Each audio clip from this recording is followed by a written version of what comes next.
it out, I think. Let me check this shit. What you said? I'm about to check the link. Yeah, I was telling him I tweeted out the link. It's live. What's going on, y'all? Yo. Chilling on this Saturday. Always. Right.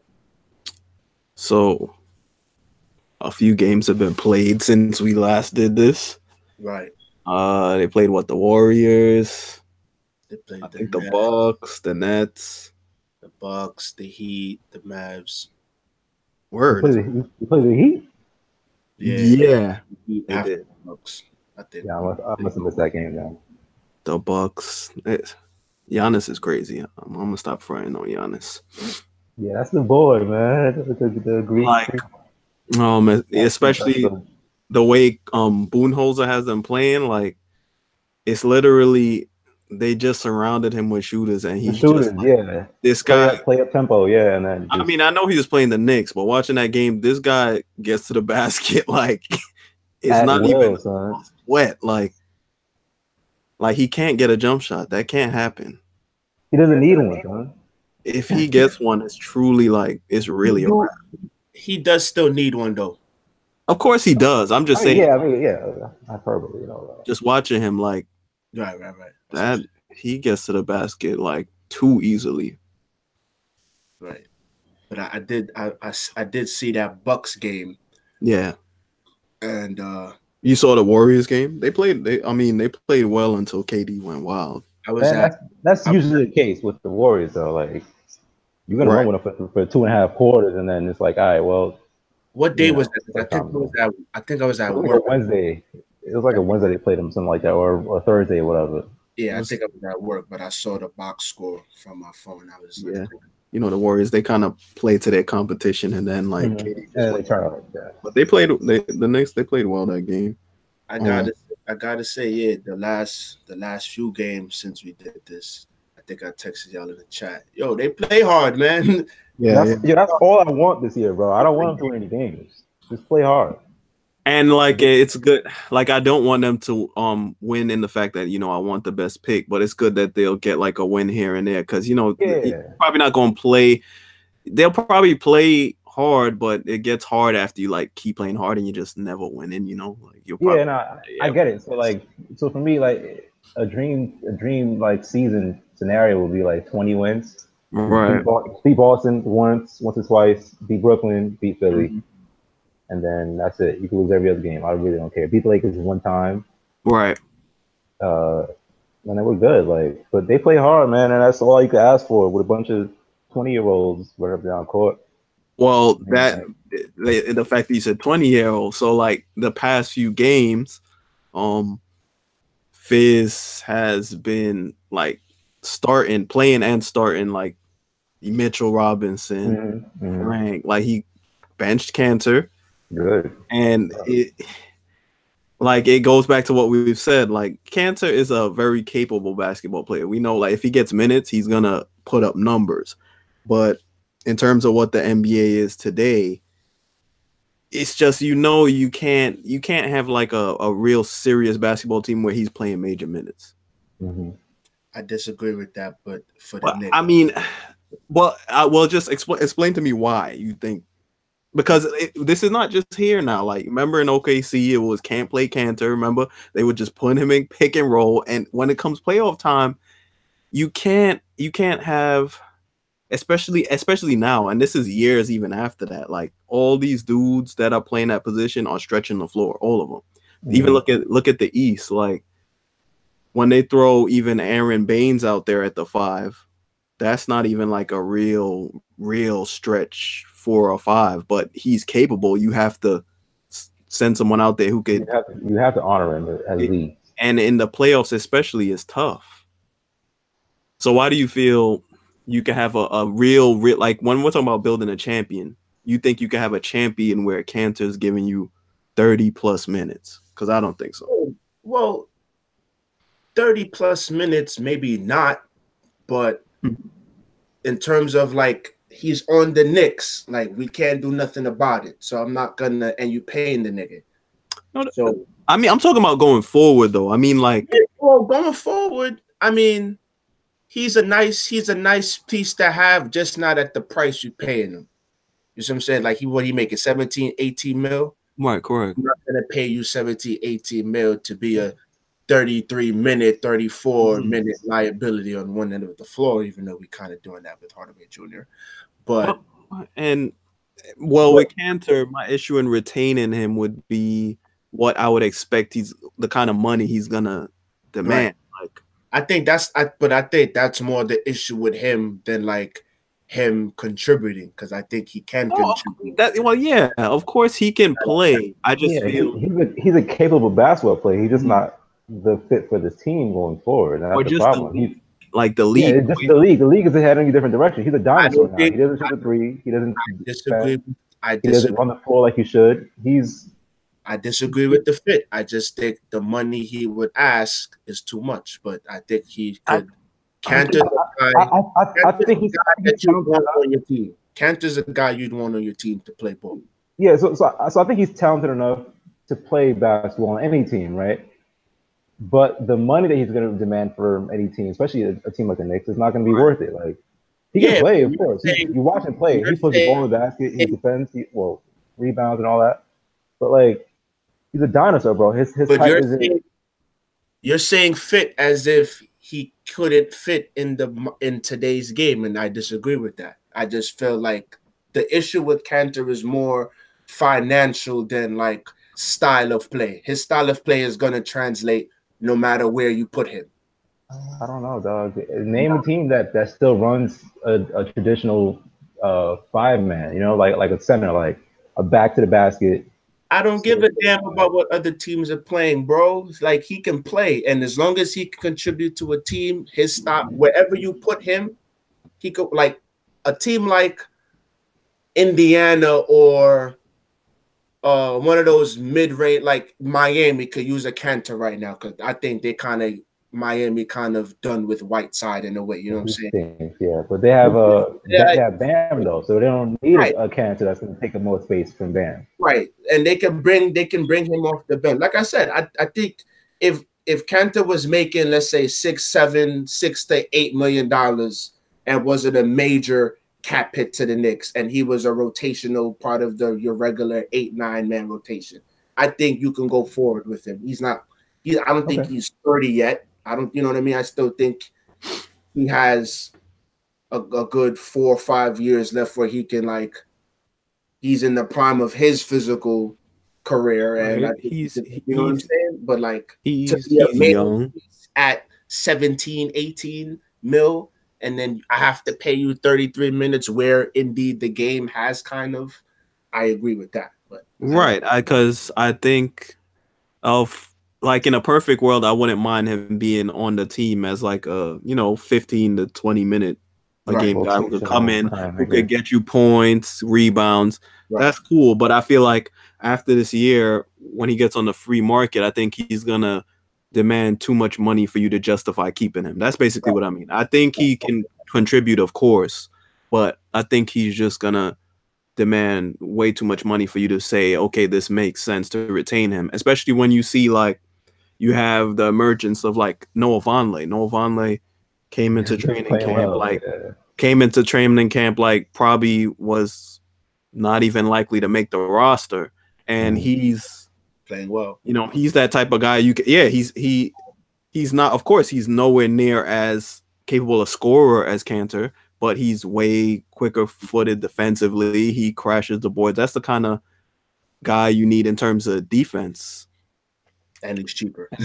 And he's a lot cheaper. A lot cheaper. Exactly. That's the kind. That you're gonna pay him like what we're saying we would want Cantor to be on our team. You know what I mean? Like you want him at that price point. But I think Cantor is you're not gonna be able to pay. I think he's gonna end up going elsewhere. They shouldn't break their back to retain him if he's gonna demand like something close to what he's being. And I'm not sure the market will, because everyone knows that's his MO. Like, I don't know I'm interested to see what the market will be for him.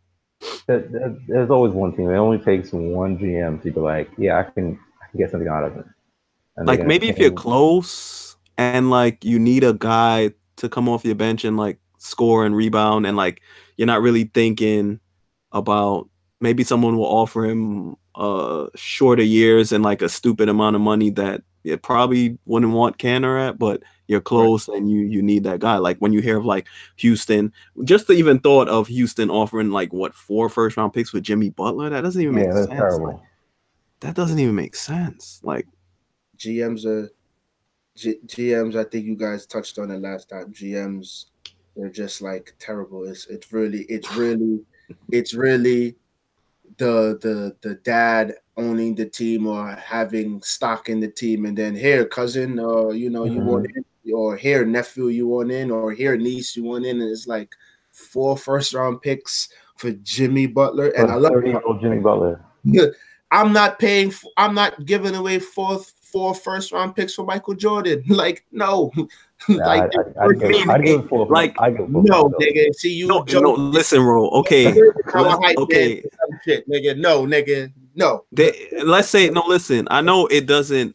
It doesn't. There's no world where giving up 4 first rounders makes sense. But like, if you had to come up with a list of players in the league right now who is like, you know what, I could kind of. It's Jimmy Butler's not on that list. Right. I see what you're saying. I'd give it 4 Like, for Kevin Durant. And even his age, like he's not old, but his age makes me that iffy. But if you tell me like Giannis, how old is Giannis? I'm giving he him has 6 the whole for work. Giannis. Exactly. He has a long time to play. So I would at least be like, you know what? Yeah, I consider it. Yeah. See that.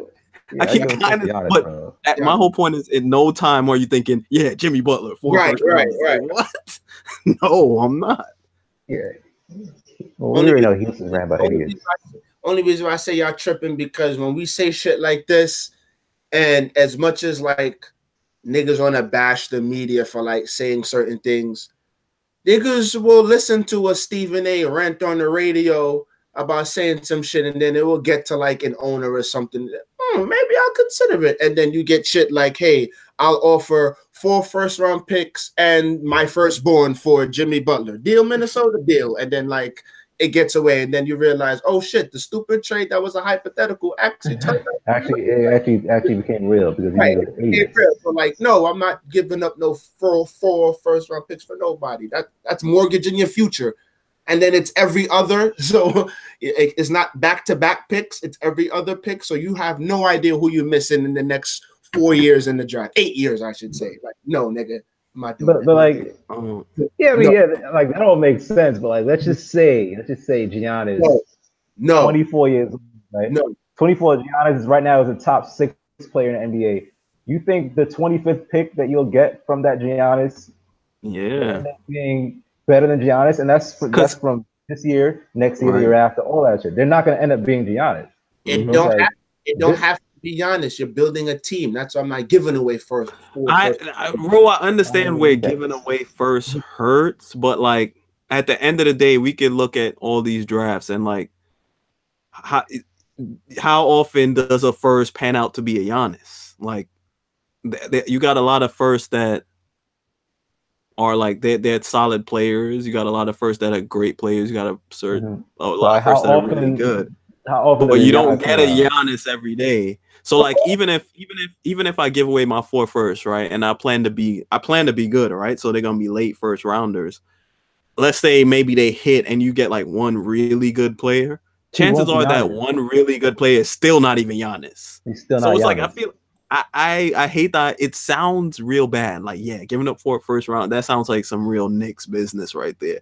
But when you're weighing like youth when it comes to Giannis, it's something I would definitely entertain that. I would entertain that. No, I'm not entertaining it. I'm picking up the phone. I'm offering it. Like, it's like, oh, you want 4 first? You want first? All right, bet. Cool. We can talk. Y'all to be on my NBA staff. And no, nigga. Well, look, and Venroy is saying like Jimmy's in the last year of his deal, so that would be like horrific. Yeah, of course. It's like it's double stupid. First of all, the player doesn't even warrant that, and it's like 4 first, and what if he doesn't even stay? That'd be insane. And that would be the worst trade in NBA history. That's where it starts, because Jimmy Butler, as much as like I'm for player empowerment and shit, this nigga's wilding. Like, you're under contract, bro.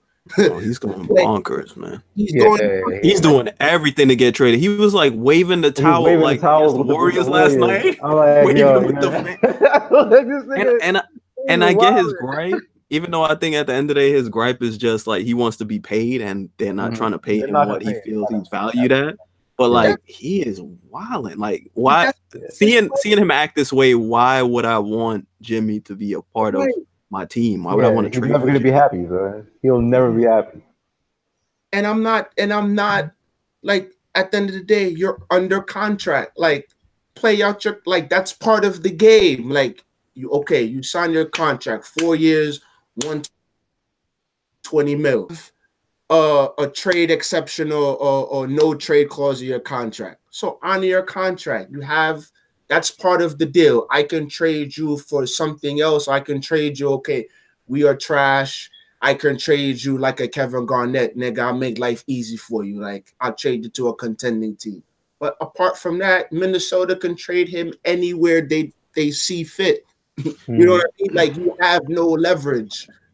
You look because he looks stupid now. Like you said, he's waving towels with Minnesota. You calling out your team, and then Rose done hung 50 without you. Like you look stupid, like Honestly, he's just not a good enough player to be doing all of this. Right. Yeah, Like, he's not. Son, he's not.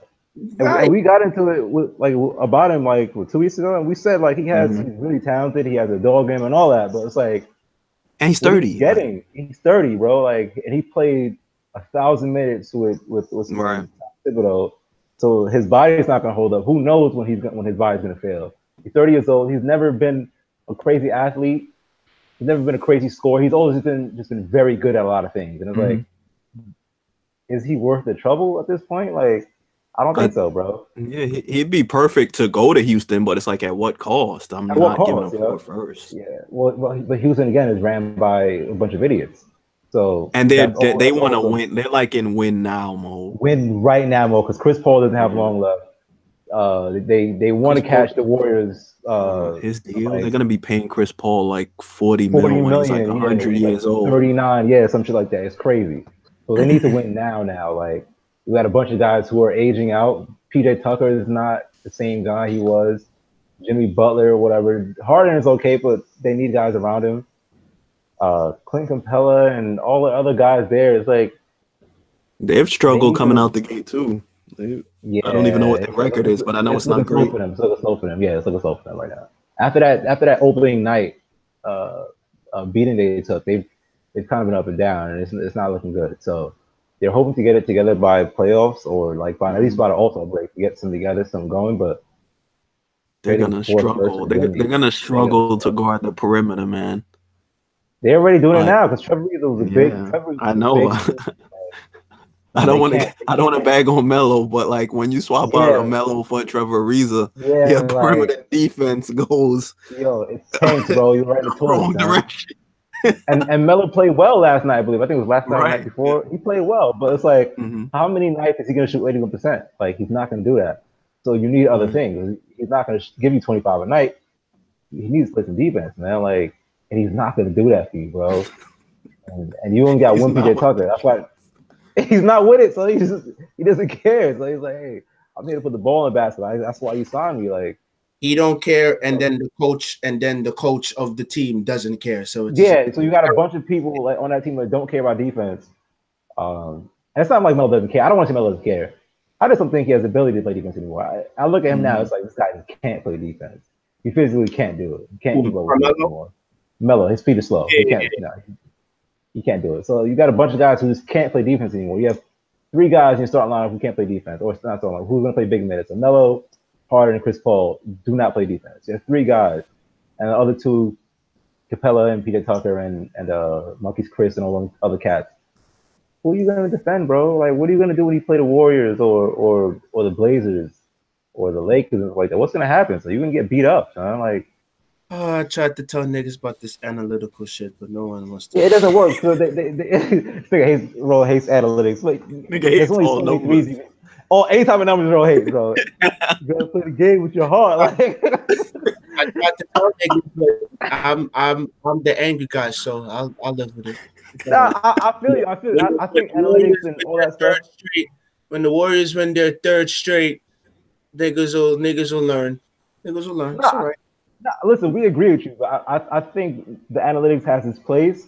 I think most sports, baseball right now as well, football you saw with football, and then basketball they're taking a little too far now. Where it's like, what's the point even having a coach if the numbers tell you something? You know what I mean? But that's another story. But like, there's only so many threes you can make as Houston. Like you can't outscore everybody. If they shoot a two, you're not gonna make a three every time down the court, bro. You don't have the horses for that anymore. Like, yo, their logic is so annoying. It's so flawed, son. It's terrible. Well, the way I view analytics is like, of course, they're important and they're based on things, but they should be used to supplement like what you see. Like, it shouldn't just be a Bible. Like, okay, the numbers say do this. That's where baseball is now. It's like the numbers say I'm gonna put all right-handers in my lineup because he's pitched, and then it's like, okay, but your best player is a left-handed. Yeah, baseball is destroyed. Got your very best player because the numbers say to like this hot and cold. It doesn't account for that. It doesn't account for this guy just like lost his dog, so he's sad. Like it can't account for that stuff. None of that. There's no coaching anymore in baseball. It's just all right. Well, the numbers say this, so and the crazy thing about baseball is I could understand it in baseball because baseball, you literally are your number. Like, yeah, you go 3 for 10. You're a 300 hitter. You're a Hall of like that's considered a great hitter. You know what I mean? So, like, baseball is the place where it's like you can kind of play the odds. Basketball, there's so many things. There's so many variables. Bro. You just can't get away with that stuff. You can't get away from. Like, I can contest this shot, hand in his face, do all of this, and he still makes it. Like, he's still gonna make it. Yeah. You know what I mean? There's no numbers that tell you about that. Like, right. There are numbers that can prove that kind of shit. Like, well, if you defend 6 shots, he'll miss 6 of them. No, Kobe's gonna make 3 of them shits, and 2 of them is gonna be from 37 feet. Like, you can't account for that kind of stuff. Like, you know what I mean? And that's what's happening with basketball and football as well. Like, we saw Sherman call that we went for 2 or whatever. He's like, yeah, the number said to go for 2. I'm like, bro, you're a head coach in football, bro. You've been playing football, you've been coaching football your entire life.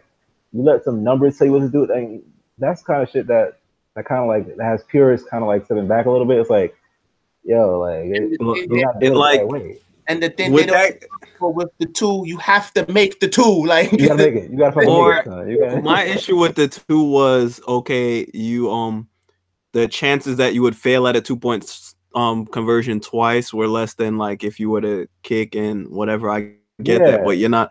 That's like a number based on like all occasions of this happening. You have to take into account that the Giants have been are not terrible in the red zone. So it's like that number doesn't speak towards the Giants' ability to score. It's just a number based on what has happened. Like, you got to know your team. Like, they are struggling in the red zone. Why are you so sure you're gonna get back here and be able to do this? Like, again, you barely scored a touchdown in the first place. You barely Like, just take the points and like go home, man. And then of course Odell drops it. And I'm not bashing Odell for it. I'm saying, like, of course he should have caught the ball, but he should have caught it. But like, that's what could happen on a 2-point conversion. Like, you don't get that's what happens when you trust the fucking numbers. Like, you don't get another shot. Like, clean drop, no penalty, no nothing. Okay, oh well. Now you leaving points on the field. Like, come on. Yeah, that's what happens. The number shit is taking over all major sports. I don't watch hockey at all, so I couldn't tell you what's going on with hockey. But the 3 major ones that I watch or I take part of, and not even baseball. I don't care about baseball that much. I watch during the playoffs or whatever. But like the major sports, like, you're destroying the games. I'm like, coaching is dead, son. So. Absolutely. And that's why I want the Knicks to play hard. But I was gonna ask, do you think KP should, if he's healthy, let's say around January? Nope. You gotta finish that question, bro. January is kind of early. I want him to play maybe. I can't remember when he got injured, so I'm just like throwing a month out there. So I hear you. I would only want him to play if I felt like free agents who are possible to come would need to see, okay, KP is still a capable basketball player. Like he's Last 10 games recovered of the and season. yeah, Last 10 games of the last season. 10. The season's over. You're out of reach. You're not going to win Yeah, any basketball games. You're not going to the playoffs. Throw KP in there for like 15, 17 minutes a game. right. Let him take some jump shots, run him down the court, let him get hit a little bit, because that's what it is about. Like, you got to get hit that first time. Let him hit the Yeah. ground. All right, we got to bounce back up, runs back down, take him out. Cool. Break a sweat. You're good. That's the only way I want to see him. I don't want to see him. Okay, well, playoff time is coming around, or what's his name? All-Star break. Let's throw him in and see what we got. Nah, nigga. Nah, I don't want to see that nigga at all. So No. hold him out. Hold Knox out if you can too. If Knox not to play, don't have him playing. Nigga, don't play anybody. Honestly, just go 7 in your rotation. Just give the ball to Trier 17 times a quarter. Let him And I'll be okay with that. Like, let him ISO all day long, and then that's okay. And I'll be fine with that. Like, that's my dream season. You know what I mean? Like, I don't need to see nobody that's gonna get hurt. None of that shit, bro. None of that. Yeah, Trier is looking like a player, man. Like every time I see his ability, it's like, yo, this guy didn't get drafted. It's pretty When we crazy. talked about this like 4 weeks ago, bro, didn't we say this? I gotta give it to them. Like for them to like that doesn't usually happen for the Knicks. For them to be the person people who find this guy will take the chance on this guy who nobody was really thinking. Everybody knew he could play, but Mitchell Robinson too. Mitch's balling. Mitch didn't play college basketball last year. I didn't even know that until like a few weeks ago. He didn't play. The nigga was on the bench. He was selling college or something like that. I don't know what he was doing. Yep. Like, he was supposed to play at Western Kentucky. I don't know, but he showed up and then I don't know, for whatever reason he was just like, I'm just gonna go and prepare for the draft. Something happened. And did not fucking play. And then now he's turning into more than a rotation player. He's turning into a starter, bro. Right before I love that Fizdale is playing these guys. Like it was mostly thought, Mitch would spend a lot of time in the G League, which would make sense. But like he's showing that he can play NBA minutes right now, and that's good. Like play these cats. He had 13 and 10 last night, bro. Yeah, and he's so raw. Like you could tell this guy. Like he'll miss rotations. He's not screening like an NBA player right now. He's not setting solid screens, but like that's good. Play them, let them learn on the fly, man. I'm with it. But yeah, man. This dude Tim Hardaway Jr., man. I can't really be mad with him. He's been he's been playing, man. That's Rose boy, man. He looks like offensively in terms of his shooting, he looks like he's really taking a step in terms of that thus far. Like he's still taking his Tim shots, a little questionable ones, but like he's making the three, especially like. And you know what? I don't mind the Tim shot if he's knocking him down. So if he makes 3 out of 6, or 3 out of 4, or 3 out of 5, he takes one bad shot, I'm just gonna be like, okay, I'm shaking hands. Let's get back on defense because it's a heat checker. You know what I mean? Like so cool. Like last year, the year before that, he would be 2 for 10, and then he's taking. The heat check. Yeah, the heat check jump. I'm like, bro, you just made your first one, son. You just made your first 3. You do not need to be out there breaking the offense and shooting 40-foot jumpers. So if he's making them, if you're gonna shoot 48%, whatever he's shooting from the field right now, I don't remember the number exactly. Well, yeah. So I was looking at it, and so like right now he's shooting from the field like 43%, which he could increase that. But from 3, he's shooting 40%, and he's shooting a lot of 3s. Yeah, he's shooting a lot of them. That's really good. He's shooting he's getting between 4. That's my issue with him. He's getting between like 4 and 5 free throw attempts a game. I think he's capable of bumping that up, but he's averaging 25 a game right now. 3 assists, 3 assists, 3 rebounds. I mean, I don't know if he's gonna sustain the way he's been shooting the ball, but if anything, I think he can get to the line a bit more. You said 43% from the field. From the field, yeah. Of course, he should be aiming to bump that up. I think be close. League average for 2 guards is typically around like 45, 46, right? So that's not That's not terrible. It's not bad. It's not bad at all. No. And I think to what your point is about him getting to the line, I think if he gets to the line a little bit more, the field goal percentage will increase because of course, if you miss if you miss a bad shot trying to get to the line, that counts. That hurt you. It's an attempt, but like you get to the basket and you getting fouled. No, now that difficult tool you're trying to get, and what is he shooting from the free throw line? Maybe like high 90. He's shooting 90. So like you need to get to the line. Yeah, I was surprised when I saw that too. He's shooting 90% from the line right now. I think there'll be a part of the season, maybe around December, January, where numbers he'll start to find himself and find his rhythm kind of offensively. Like he'll be around 45, 46% from the field. The free throw attempts might go up a half or a whole free throw, and I think you'll kind of see him like he'll find his this is who he is now.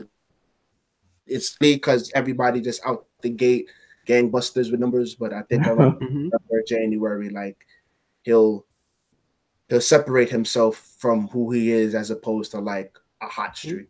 I can't like the way I'm seeing him play. It's like, given the situation, I feel like you can't really ask much more from him offensively right now. Like and this is who I feel like he has to be even going forward when there are better players on the team. Like if you're gonna be the weakest or one of the weakest defenders on the floor, like he has to be able to shoot the ball from three like that. He has to be at 40%. He has to, of course, he needs to try and get to the line more, but he's been offensively, like he's been hitting big shots and he's been shooting at a high clip. Like can't really complain at what he's been doing. Another pat on the back for myself, I hope he can maintain the shooting. That's what I'm looking to see, because he's been shooting the ball really well. Like some of the shots he's making is like, okay, you look like a big time scorer right now, and averaging 25 a game. That's and he's confident. I like that he's playing confident. Like in years past, what Joe was saying, he'd go 2 for 6, and I feel like he'd take the 40-footer, not necessarily because it's a good shot or a bad shot, but because like, let's see if it will go in. Where now it's like, okay, I'm 2 for 7. I'll try to do something else, and then I'll take this open shot to get myself going. And then now it's like he's in the rhythm, and I think Fizdale is coaching him to like play hard and play smart. We'll lose, but like if you can control those two things, play hard and play fine with it. Like, you know what I mean? Well, and I think that's how they play. Van Roy said the only problem this year is Lance Thomas is actually playing. Lance Thomas is terrible. I don't see. Link me to that to the comment joint. Yeah. Lance Thomas is terrible. I don't know what the coach said. Zogard is like, Lance not playing once Knox gets back. I mean, Lance is gonna get his minutes, but he shouldn't. Yeah. Knox is gonna eat up a lot of those when Lance. Thank God. I mean, Knox and Dotson. Dotson is another one. Dotson has been playing, man. Dotson been playing, man. I think he was a Knick before. Who? Dotson. He was on the team last year. He was on there, right? Yeah, but I didn't really see him. Yeah, he was one that looked late. He got signed late. It was like season's almost over. They gave him like that they took him with a 2-way contract joint, and they gave him like a real contract, and then he started playing a little bit. He played all right last year. Yeah, he would. What Dotson? Phil drafted him. Whatever. With Hornacek was more prone. He liked Ron Baker, so. Ron Baker didn't really understand when you looked at Dotson. when you looked at Dotson, you see an NBA player, like his size, he could shoot the ball and he defends. It was hard to understand why he wasn't getting minutes, but Hornacek played Ron. But right now Dotson is getting minutes and he's been scoring. He's been playing real well. He's another one who's starting right now. Dotson is Ron Baker black. Like everything Ron Baker does, Dotson could do, and he's black, meaning like he's more athletic, he has size, he's tough, he can do all the things I need you to do, but he's black. That, let's just call a spade a spade. And he's just more capable. Like he's just a more capable player than Ron. I don't like nothing against Ron, but he's more physically gifted. Yeah, he's a better player, honestly. Right. I knew I didn't want to see Ron Baker was anymore. the IQ guy, you know what I mean? Baker he has high IQ and then he wasn't real smart when he tried to jump with AD last year. He didn't use the IQ. He didn't use his IQ. Like I was like, I don't want to see this guy no more. Why would you do that to yourself? Man? Like, right. Act like you got a family on the court, bro. Like 5'11", so like a 5'11" jump with AD. What are you doing, man? Like, let's just put us down. Stop it, man. Did y'all saw the cartoon KD billboard? Nah, what's that? This guy, he did it before with LeBron.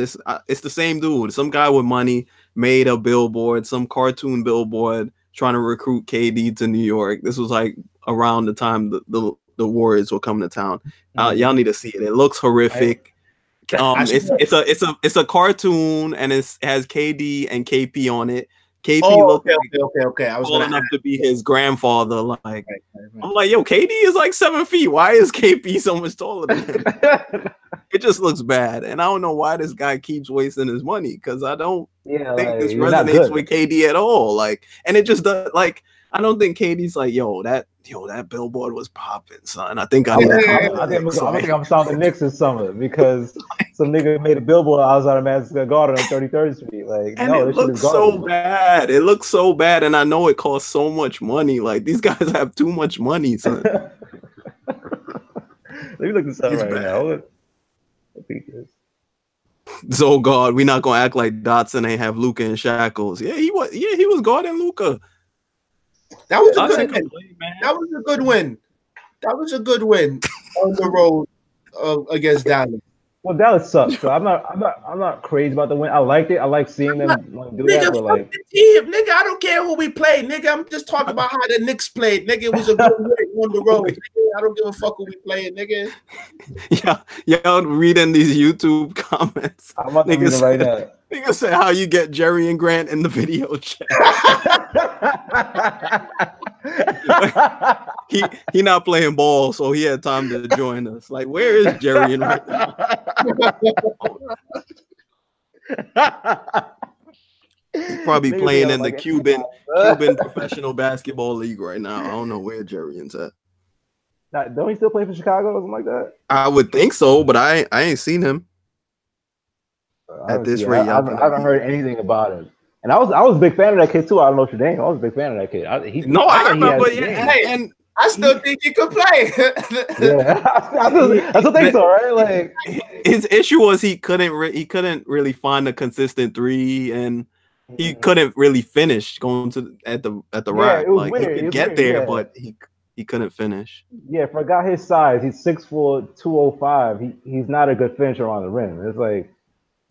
But he had all the tools that it should have made sense, but it doesn't. Like, well, and he was very streaky. He was a very streaky shooter, and that's bad for NBA teams because he don't like that. Like, especially if you're not going to give like a guy if you're not going to give me 7 assists, play great defense, you can't be a streaky shooter. You can't be streaky at everything. You know what I mean? Like, paid J.R. Smith, and he's streaky with the best of them. But JR is another kind of streaky though. Like, Jerrian doesn't have like JR type. Jerrian can hit like 9 threes in a game. JR will give you like 9 threes. Yeah, JR will light your ass up if you don't play with him properly. You hear this nigga? You hear this guy JR? Now he wants to get traded from the Cavs. Like, who did it? God, it's too late. You did it to yourself, bro. You signed that deal. You're gonna be stuck there with them bum ass niggas. Who's their coach now? They don't even know because Larry Drew don't want the job unless they pay him, and I'm not mad at you, dog. Oh, bro? Oh, see? Yeah, they calling you out, Joe. He calling you out. He said Joe Sway was slandering the KP pick and wanted Jerry and Grant. Everybody slandering the KP pick. Yeah, I wanted Jerry and Grant. Except for me. Bro. I told y'all niggas, KP was going to be the truth. First of all, okay, I didn't have a problem. At 4, it just made sense. At 4, it made sense. I didn't have a problem with the pick. I had a problem with it came like an hour before the draft. Like, Son, this nigga had one workout and everyone was like, we got to take him. I'm like, yo, you got to right. It was my only beef. Like, this was an hour before the draft, and I remember literally no one saw him play. No one saw him play basketball. It was like and he had then a workout, he didn't miss a shot, and it was like, all right, well, we want him now. I'm like, right, yeah, dead ass. I remember Like, winning that draft because I think Russell went to the Lakers at 2, Okafor went to Philly. Thank God for that. Jesus. Right, yeah, thank God for that. But like, I think after Towns was one. After Towns after was one. KP, it was Hazonia. And Moutier was Uh-huh. in that draft as well, no? Yeah, Moody went number 6, I believe. Like at 4, it just made sense. Like it really like did. I wasn't mad at the pick. I wanted to let it was just like, bro, this is literally an hour before the draft. And Yeah, I was worried, nigga. I was worried because he was such an unknown. It's like I can't have that again, son. Like we've taken so many terrible players. right. Yeah, Ronaldo Balkman, Mike Sweetie. I'm like, I'm not gonna go with this nigga because because he didn't miss a shot in the workout. I'm like, terrible. At least let me have seen what he could have been. Exactly, right? You know what he could have been. Like no one knew, son. No one knew. It was like this nigga shot up draft boards a week before the draft. I was like, yo, are you guys kidding me, son? We watched Okafor and Towns play. And then, of course, the Knicks would be the team to take a draft on an unknown. We don't know. Exactly. And that's why I was like, yo, it can't be us again. Let somebody else take a chance. Right. And then and he turned out great, and I'm glad. I'm glad. I'm thankful. I'm grateful for that. Right. I will be the first person to tell you that I was wrong. Right. But nigga, if I was right, y'all would have never heard the end of it. I was like, these niggas are terrible. I would have. It was a big risk. It was a huge risk, bro. Like, come on, son. I don't even. Oh yeah.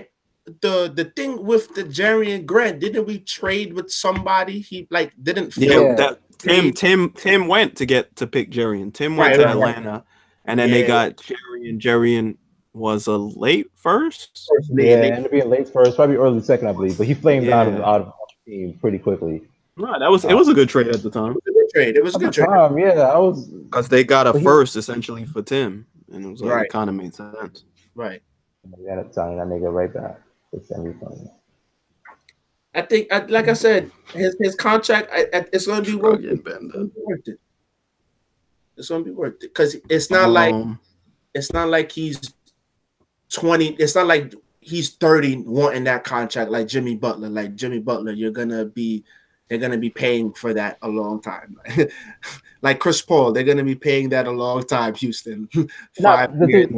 The thing is with those guys, I don't mind paying guys a premium if you're going to be contending for a championship, right? So like if you're Golden State or who's another decent team that can compete, I don't know, Houston or any one of those teams that can compete, Boston. If you pay a guy $70 million, I'm like, okay, well he's gonna compete and he's gonna be up there for the championship soon, right? The Knicks aren't anywhere near being close to a championship, bro. Like paying a guy $70 million didn't make any sense to me because I was like, what are you paying him for? You're paying him just to be here. And it's like, why is he here if he can't help us win a championship in the few years that he'll be here? In the 4 years he'll be here, we won't make the playoffs. So what are you paying him for? And that's what the Knicks have been doing the last fucking 20 years. Paid Stephon Marbury, paid Quentin Richardson, a whole bunch of guys that never turned out to be playoff contending players. It's like, why have him here, bro? It's like, that's the gripe I had with Tim Hardaway with the signing. I was like, we're never gonna win with this nigga. So would you? So KP is a restricted free agent this offseason, I think it is, because they declined something. Yeah. Let's say this is just, I have no feeling toward it. I can go either way. Would you match a wild offer from let's say Phoenix throws a wild number at it? Would you match it? Yes, I'm actually ain't never for KP because he has the superstar potential behind him. So like with a guy like Tim Hardaway, I keep bringing back Tim Hardaway. I feel like bad because I do like Tim Hardaway, you know what I mean? But like he's the punching bag here. So with a guy like Tim Hardaway, when you match a deal for him, he's never gonna be a superstar. You know what you get with Tim Hardaway. Like, okay, we've seen it all. Like we've seen him go off, we've seen him have his great games, we've seen him have his bad games. So it's like with KP, it's like there's still that ceiling that he might not have reached yet. And it's like he's only been playing for 2 years. I'd match whatever deal you throw at him. It's like if you give him $600 million, I'd be like, okay, let's do it. All right, let me sign. And I'd match it the first day. As soon as he brings in the paper, I'm signing. I'm like, okay, let's do it. And he's gonna be a Knick for life. For me, like that's just how I feel about KP at this point. The issue with like your Tim contract and the Noah contract is like now this summer you want as much cap room as you can have, and now because you you waive and stretch Noah, that eats into your cap room a little bit, and then Tim's deal kind of just doesn't give you as much cap space as you would hope, you know. Mm-hmm. That's the issue. It's just it just didn't, like Joe said, it didn't really make sense at the time. And Jerian was the 19th pick, so yeah, that pick made that trade that's right. Yeah, the trade worked out. Yeah, it worked out. And you know, I still like Jerry Grant. I still think he should be a rotation player in NBA. I've been right about a lot of players. I think I'm wrong about him because I haven't seen him in a while, but I still want him to be a rotation player. Like, I don't even know what team he's on right now. I have no idea what team he plays for. I'm looking this up right now. Wow, I'm just receiving notifications. The Suns bought out Tyson Chandler, and he's going to join the Lakers once waivers. The Zolgar just said, yeah, they said this is a good point. He's saying the Lakers, they sick that they passed on Mitch because now they signing Tyson Chandler. The Lakers could have. They thought they had something with JaVale McGee, but JaVale McGee is not smart. Like because you look at JaVale McGee and say, oh, he could be a pick and roll man, but he's not smart, bro. A lot of plays he's a lot of plays on the floor, bro. Like, but listen, I was in the car and on the radio the other day. Somebody asked Stephen A. Smith what his closing lineup right now for the Lakers would be, and JaVale McGee was in it. I'm like, oh, LeBron's gonna be sick if this is the lineup you want on the floor to close games. Yeah, then it's gonna be bad. So. LeBron, I think he said Kuzma, Hart, and Rondo. I'm like, oh yuck. That's not on there. That's not a good lineup, bro. That's not a good lineup, Stephen A. Smith. I'm sorry. If this ever gets to you, let it be known that Precocious Neophyte said that shit is trash. That shit is trash, bro. It's fucking garbage, nigga. Don't put that shit up there, yo. If LeBron will lose his mind. LeBron will lose his mind. Say it again, Donald. Say it again. Say it again. Say it again. Say the lineup again, nigga. Say the lineup again. JaVale McGee. LeBron James, Kyle Kuzma. What is Hart's first name? I don't even remember. Josh Hart. He could play. And Rajon Rondo. This is Stephen A's closing Laker lineup to seal games. These niggas are gonna score 7 points in the fourth quarter. If that's yo. You think it's gonna be by LeBron, nigga? 6 of them is gonna be by LeBron, nigga. The coach gonna be guarding LeBron too. Like, yeah, it's light work. These niggas are garbage. I love you, bro, but if this ever reaches you, Precocious Neophyte said that shit is terrible, nigga. That shit is terrible. It's lineups like that. It's lineups like that is about to get Luke Walton out of here, bro. Right, LeBron is at it again. LeBron is at it again, killing another coach. Luke Walton is gonna be gone by All-Star break. He's out, and it's Luke, it's LeBron and Magic. Double coach killer. You know, Magic don't give a damn about Magic doesn't shit about no coaches, bro. He get everybody fired. He don't care. He don't care. I could see Luke being out of here soon. Yeah, I knew it because Luke and LeBron are the same age. That's never gonna work, man. It's not. It's gonna be messed up. It's gonna be messed up when they do. But they're saying, like, they've brought up names like Mark Jackson or Jason Kidd, but I don't know. But that's what I'm saying. Like, I feel like LeBron doesn't operate well with like a strong-willed guy like Mark Jackson. Nigga. Yeah, that doesn't work. He do things his way. Yeah, Bron needs X's and O's, and then where he can motivate the guys, not the coach. So like Spoelstra was his best coach, and Spo was the type of nigga that seemed like, no, you're gonna run this play, you're gonna stand over there, and we're gonna run it this way. What's the name? David Blatt was also a good X and O's guy, but he didn't get a chance to do that. Like, like he didn't give Blatt a chance. Blatt could coach basketball. I don't understand what his beef was. And that's how you ended up with Tyronn Lue. Exactly. And Tyronn Lue was a figurehead, bro. And that's the problem that's gonna happen with Mark Jackson.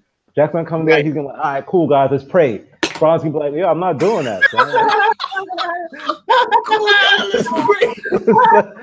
You gonna come in the huddle like Philippians 4:13. It's like, Brothers gonna put hand just like, yo, bro, like, yo, nah. Give me the clipboard. Give me the clipboard and take that Steve Harvey suit off. Come like, let's pray. He drawn up is shaped like a cross, nigga. You know that. Brought you to the top. You know, follow before you can leave. Nigga, move your shit, nigga. Like, yo, nobody's talking. Kevin Hart, Rondo, you guys are the nails. Oh, yo, Mark Jackson is dead. Gonna come with a prayer. Come on, get the fuck out of my face, Mark Jackson. So he's not gonna work. He'll never work there. Never. Never. It's a dub, bro. Lance Stevenson's not trying to hit no evangelism, bro. He's not. He's not trying to hit that. He's like, yo, what are you talking about, son? Like, yo, Lance gotta be leaving. He gotta be leading the league in walk away missed jumpers. Like Lance, he does it every game. He's away from bricks. Like, yo, he's such a he is the epitome of Brooklyn. Like that is Brooklyn basketball player right there. I keep saying that he plays like every Brooklyn nigga I know. So I know mad Brooklyn niggas that play just like him. I was like, yo, yeah. They all went to the same wise. So like, son, he tried to throw LeBron behind the back. Behind the back, I was like, come on, it was nowhere near LeBron, and he looked at LeBron like, yo, what's good? Yo, like, why'd you get that? Why'd you windmill it? Like, it was a bad pass. Yo, I can't believe LeBron is on a team with JaVale McGee and Lance Stephenson. And Lance Stephenson. Can't believe. And then he had the nerve to say, like, I want to accumulate, guys with high IQ, like smart guys. Like, I get it when you get a Rondo, but JaVale and Lance. JaVale and Lance. You greenlit this. You greenlit this, and Magic got some nerve talking about we need to win now. You're not winning shit. Win what now? Come on, Magic. Roster? So that's why it's like, if not Luke, then like who? Like I'm trying to think of who they could have in mind. Like Magic. Because Mark, that would be ridiculous. If Magic come down to coach. Magic coming down to coach. He gonna be another one giving motivational speeches. You see Magic tweets. Bro, I hate them shits. The way to win the game is to win the game. That Michael Irvin tweets. Right. When we played outside in the cold. It was cold. Surprised he wasn't burning hot. He had cocaine running through those veins. Mike was on fire in 2 degrees. We were playing in Tampa. It's 98 degrees outside. We played outside in the cold. Yo, oh my God, I forgot. So God, I forgot. Michael Beasley is also on this roster. Michael Beasley, son, another idiot, son. Yo, we only use 10% of our brains, my nigga. Nah, Beasley's using like 4 or 5, son.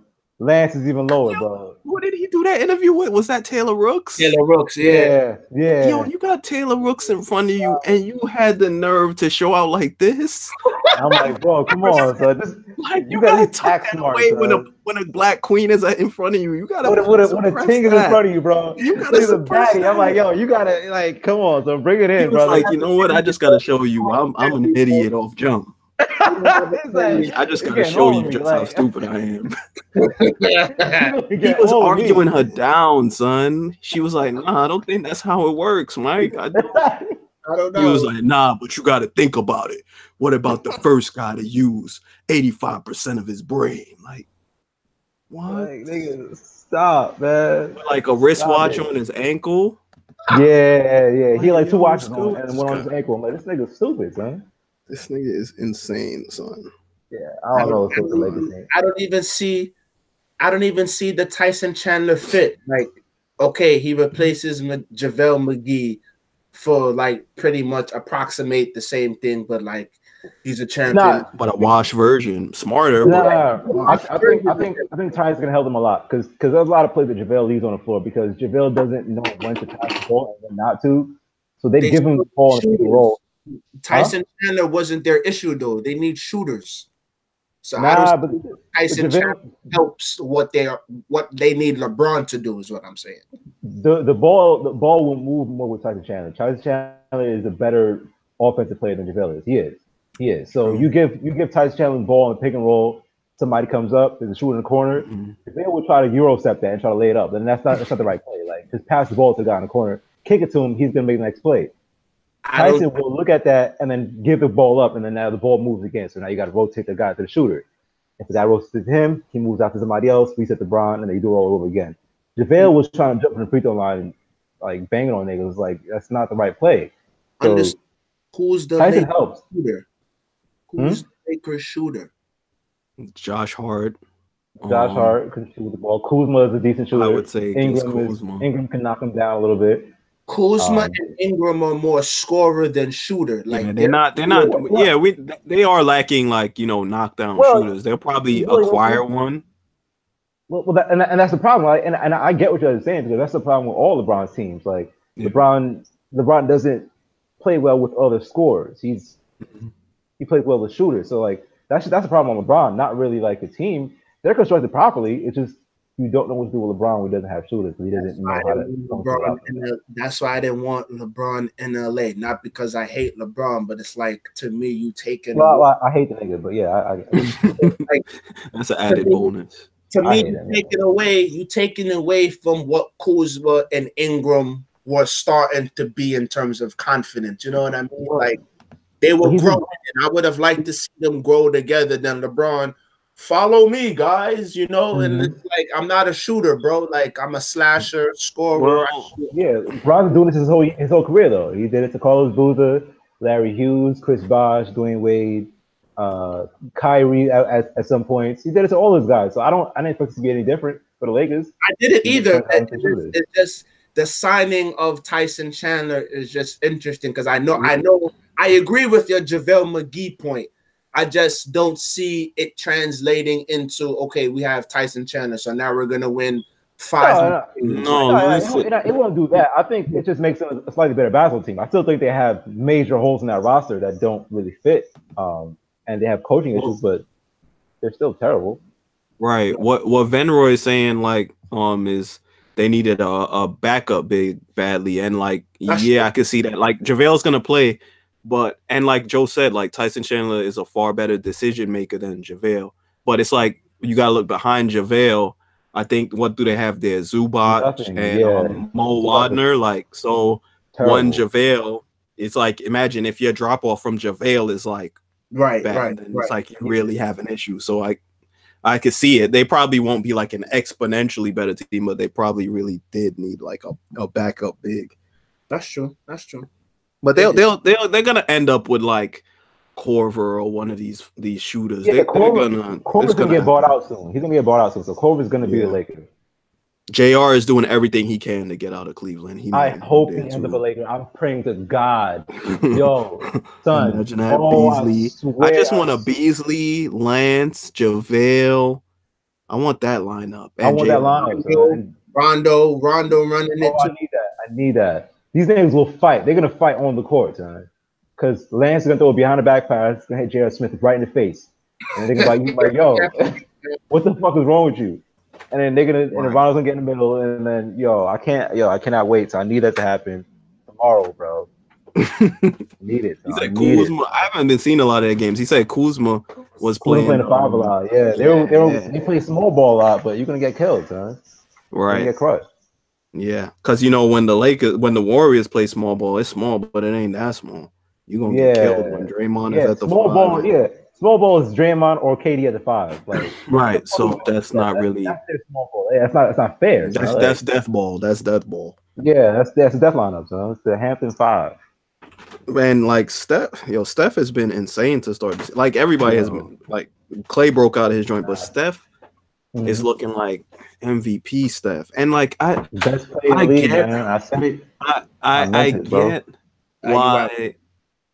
get why Steph gets, I'm not gonna say, I don't want to say like everybody hates Steph, because that's not true. People love Steph, but like people find ways to like discredit Steph. And I get it when he's in a way that he's been a threat to what LeBron has, when he with the whole Warriors, he's beating LeBron.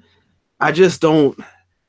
People seem to like nitpick at Steph, and I get it. He's like, the small looking light skinned guy. He can be cocky at times, but I don't understand what it is.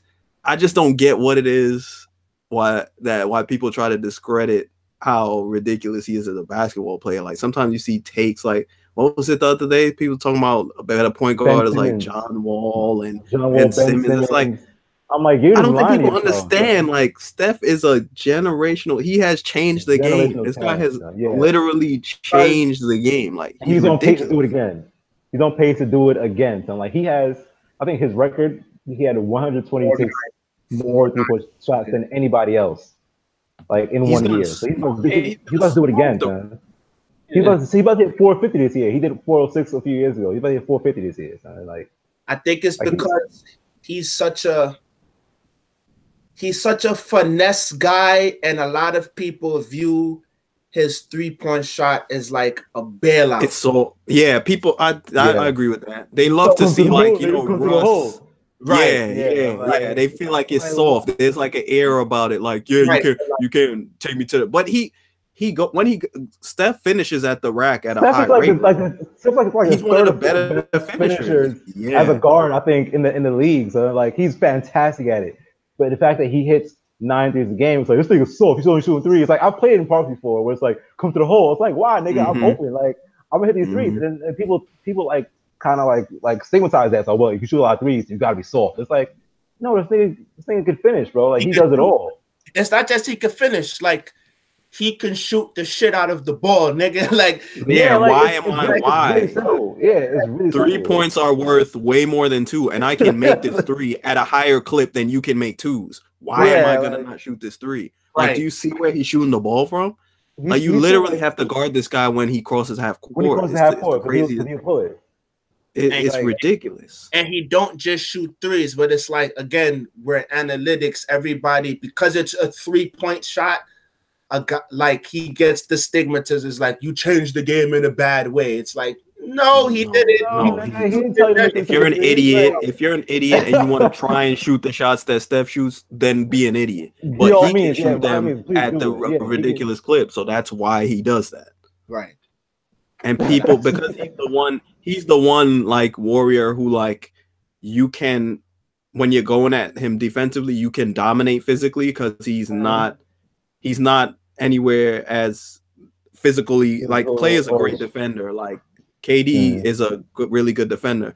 Steph can defend, but you can't physically dominate Clay. Like you can't take him in the paint. Like a Westbrook can take Steph on the block and like physically back him out because he's just bigger. But it's like people disparage him. Like he plays defense. He's just the one guy that you cannot physically dominate on that in that 5. You know, I just don't understand. Like that's what it is. I get it. That's what it is. He's playing small. basketball, bro. He's small, so it's like he can't. He doesn't dominate physically, so it's like. And you know what's crazy, man? Yeah, Steph is 6'3", 190, bro. He's not a small guy. He's not. I saw him in person years ago, and I'm like, and this was years. He's probably wasn't as big as he was then. Like, and he bulked up the summer. I don't know if you saw him. Like he's gotten a lot stronger. Like it's that license shit. Oh, license niggas is soft. Like no, that nigga will beat your ass. Like, and Steph's not a nigga that's gonna back down. Like he's always with the smoke. Like every fight he's in, he's always one of the first niggas in there. I'm like, yo, Steph, relax. But, like I don't know what people see when they see him. That's like this nigga is not no slouch, bro. Like he defends well. He gets a lot of steals. And I think he's a disciplined defender where he's not like a lockdown nigga. Yeah, it's just physical. He's a good team defender. Like he's not a liability defensively or deep. That's what I'm trying to say. Yeah, pretty much. So like I don't understand what fans see in him, where it's like he can't play defense. It's like the first thing you hear, it's like, oh, he can play defense. It's like, well, have you watched the Warriors play basketball? Of course he can. No, it's just, like it's a little bit. It's a little bit of that LeBron shit that Donna was talking about. It's LeBron did it the right way, or LeBron had adversity, but like Curry come in and just so easy. It's like, well, it's not my fault. I can shoot. Yeah, it's not my fault. So like, I can shoot the ball since I was a kid, nigga. Like, and he's one of the like anti-LeBrons. If you're a LeBron fan, he's one of the guys who has disrupted LeBron's legacy. Like, it's the same thing with KD. And like, I get the criticism of KD going to the Warriors and joining that team. We get that, but you still gotta respect who he is as a player. Like to That not nigga just is observe how ridiculous he is. To, nice. yeah, acknowledge him as an all-time great is just like nonsensical. Like the dude is ridiculous. That nigga is nice. I will give up 6 first rounders to KD. That is a fact, bro. That's an absolute fact. And I give it to him. I give it up right now at 30 years old. Yeah, nigga. Oh my god. What y'all think about I don't know if y'all peeped Boston, Milwaukee on I didn't see Thursday. that game. I didn't see that. I didn't see it all. That Boston ended up winning, right? Yeah, that was a Yeah. that was a good game. I think I had Toronto having the best record in the East, and I think Yeah, you said Toronto at first, yeah. I think I both picked Boston, and I still got Toronto, but I can see Boston where they're like once they hit their stride, they're going to be hard to stop. But They might have like a 15-game win streak. Right. Yeah. Like in the middle of like March or something like that. It's not like over the top over Toronto, where Toronto is like the most they'll have is like 8, 9 in a row, but they won't have the like 12, 13, 14, 15 where it's like pull away type of shit. But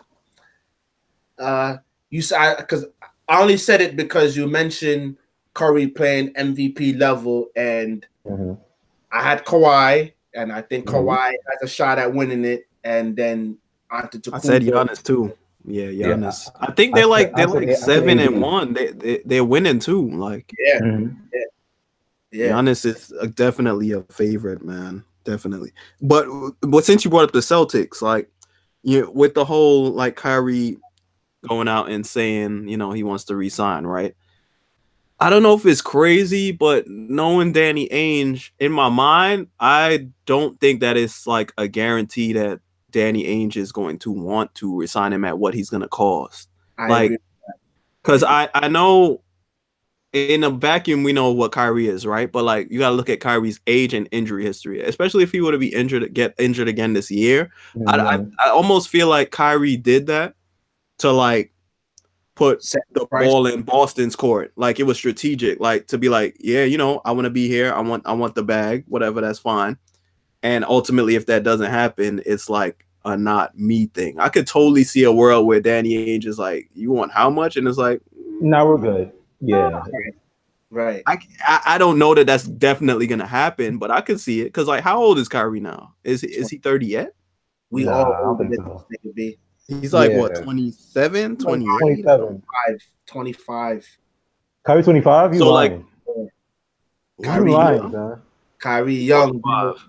Let me look this up right now. Let me fact check this, bro. This ain't the barbershop no more. If he's 25, then 26 at best. 26.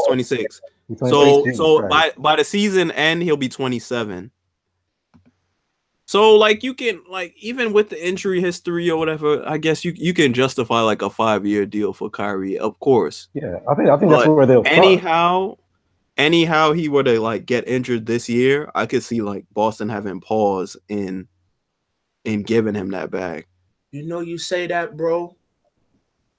You saying that about Danny Ainge, I actually don't think Boston resigns him.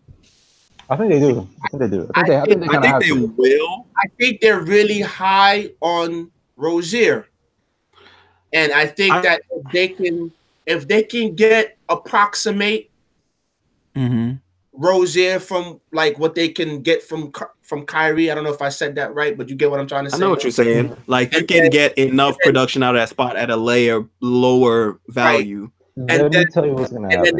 And then they got Tatum, because I think the league is really high on Tatum, and I think that's gonna force Ainge to be really high on Tatum because they're gonna see his value, because like he looks like he's the one. And I think they're gonna want to pay him the bag because taller, and you know what I mean. But you don't have to pay him the bag yet. Like, how much more? I'm not saying you do, but like when it comes, they're gonna want to invest in Tatum, and I don't think he's gonna want to have money in the Tatum, money tied in Kyrie. And money tied in Kyrie, and then Kyrie, like you say, has an injury history. You know what I mean? So it's like it really history. There's a chance we can maybe get Anthony Davis or another top tier free agent. You're injured. We want to pay Tatum, and then we have to maybe pay a third guy. I don't know. So I don't see Anthony Davis leaving. That's one. And I think Kyrie's true value is going to show itself in the playoffs, right? Like we can say all this stuff now. Oh, Rozier and Tatum's going to be playing well. There's going to be a game 6 somewhere in Toronto, and it's going to be Kyrie. It's going to be like, yo, move the fuck out of the way. It's the fourth quarter. There's 4 minutes left in the game, and he's going to score 15 straight. And they're going to be like, okay, this nigga's real. And then like, I cannot walk. That's what's going to happen. So Kyrie right now is like, okay, he's going through the motions. It's a regular season. Nobody gives a shit about week 1 of the NBA season. But like playoff time comes around when Tatum is showing that he's still 28 years old, and Jaylen Brown is stinking up the joint again, and Horford is you're right. Bum. Kyrie's gonna be like, okay, well, I've done this before. I've been here a million times. Move out of the way. He's gonna ISO everybody, and he's gonna score on all of them. And it's gonna be like, all right, well, he's worth the price of admission, and they're gonna pay him for that. We know that. I just feel like GMs are the biggest cowards, and they fold under pressure. Like burst pipes for GMs in the NBA, and you have Minnesota offering or Houston offering 4 first rounders for Jimmy Butler. You're gonna have like Boston panicking, and Kyrie gonna want a reasonable number that any other team you would expect them to pay Kyrie at that number, and Boston's going to be the team. Nah, we want Rozier, and you're going to pay for it. Like, you don't have Kyrie no more. I think Angel's smarter than that, though. Like, because he was right about Isaiah Thomas and a bunch of other guys that I don't remember at this point. But I think Angel's smarter that when it's going to come to Kyrie, because Kyrie is that type of talent where you can't just let him walk, right? Or even if you work out a trade for him in the future. Well, see, that's what like Venroy is saying. Should Boston call New Orleans now and see what they could get for AD? Yes. And like what? What do you think is what? I don't see them doing it. But I think they should. If you, I mean, you should call, but I don't think AD wants to leave New Orleans. I just don't see that. I just don't see it. I watch them play, and they play his brand of basketball, and they have a legitimate chance because after the Warriors blow up, who's next? They're the next team up, not Houston. It's gonna be. New Orleans is nice, but like they're not that great. Like, so they were really close last year, bro, and they've gotten better. So like, if they start adding pieces as well, if they start adding guys, guys in the draft. They replaced Boogie Cousins with Julius Randle, and he comes off the bench. Stop. Yeah, but they play up tempo. They were better without DeMarcus last year. Yeah, they were. Yeah, so like that kind of stuff. But what I'm saying, the system to fit around AD, there's really no reason why they're not a better basketball team. They are. Like, I could see that. New Orleans ain't close to shit. No, stop. New Orleans isn't close to nothing because you're paying. Who's next? Who's next? And after the Warriors in the West, who's next? Denver. New Orleans, bro. I didn't think Denver better than New Orleans, right? Nigga, Denver is 8-1. I don't give a shit. This is week 1 of the NBA season, bro. All right, so New Orleans is a better basketball team. That's 100%. So what about New Orleans? Gives you the stones to say that they're the next one on the list. Anthony Davis is the stones, nigga. And who else, nigga? Drew Holiday. You have a bunch of guys that can play. Good coaching. Drew Holiday is gonna wind up like the Chris Paul contract. They paid him 5 years, $129 million, and that's going to stick after year 3. Drew Holiday is 28 years old, bro. He's going nowhere in that Chris Paul thing right now. He's 28 years old. Yeah. I'm talking about they're gonna regret that contract and then to want to pay Anthony Davis wild bread while you're paying Mirotic, who they traded for. You'll never regret paying a top 3 defensive player. New Orleans is not close to nothing, nigga. They're the next team up, bro. No, they're the second best team in the West. No, it's not Denver. It's not Denver. Denver has a much better future than New Orleans. With who? Right. I don't know. I kind of like I see what Joe is saying. Like I think when you think of New Orleans on the surface, bro, you might be thinking like ain't much going on there, but I see the core. Like I could see where they like might be 1 or 2 guys away. Like after, like you said, after the Warriors are done, like the West is.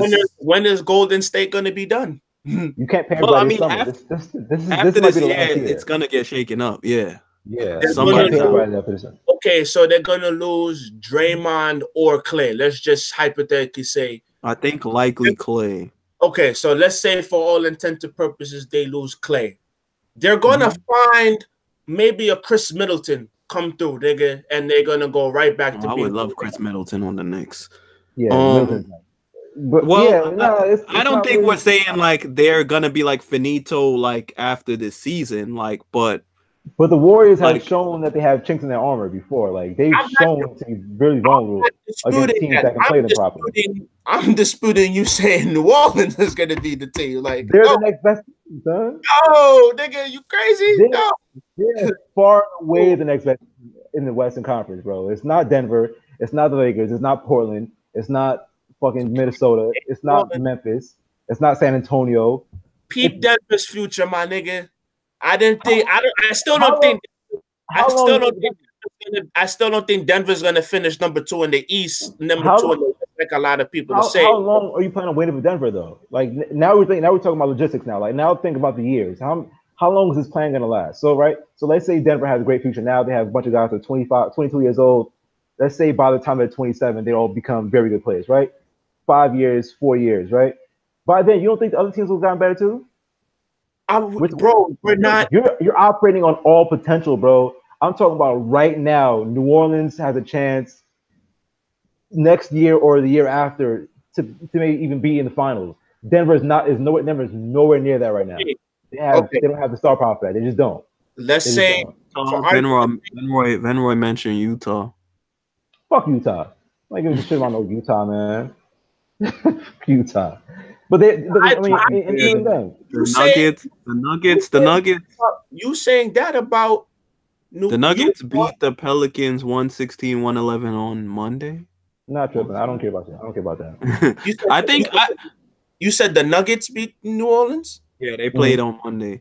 But I see what Joe was saying though. Like I see what you think about it. Going to get in New Orleans because you're gonna have to pay Anthony Davis. You're already paying Drew Holiday, Mirotic is for the decent number, and you're paying Randall. Who are you getting? Chris Middleton. Randall wasn't expensive though. Randall was 2 years, 18 million, something like that. That's fine. That's still money that I don't have to pay a guy who's gonna be worth playing next to Anthony Davis. Like that's money, and I'm not going to pay Chris Middleton wild bread to try to beat Golden State. Like Chris Middleton, Anthony Davis, Drew Holiday is not beating Golden State. I'm sorry. No, they're not. And neither is Denver. Denver's not doing it either. So who are you? We're talking about the second best team. And I think right now, who is New Orleans going to get right now in the future? In the future, who knows? If you find some free agent pieces, say a guy like Trevor Ariza. You see what he meant for Houston? A guy like him, you know what I mean? Like a defensive 3. That didn't beat Golden State? You mean the same who didn't beat Golden State? Golden State was a behemoth. I'm talking about guys who are like Trevor Ariza. So like a 3 guy who can defend, shoot the 3, get open, kind of space the floor for Anthony Davis. Those are the guys. Because New Orleans plays up tempo, right? Drew Holiday floors in up tempo basketball. They have Alfred Payton that's still there, who's another ball handler that's gonna get Anthony Davis the ball. Anthony Davis plays up tempo. All of them play fast. So now you have Randall come to the bench. He can score off the bench. They're the second best team, bro, and I don't think it's close. Who's their perimeter scorer? Because if it's Drew Holiday, Holiday and Alfred Payton can both score. Drew and Alfred can both score. Randall can score. Randall's a high post guy, and then they can both. I love Drew Holiday. They're not the second best team in the West, nigga. Who is? I told you, Denver right now is the second best team in the West. I've watched some games. I've watched Denver play. These niggas can hoop. I'm not saying because Millsap and Jokic. Millsap is like their veteran guy, right?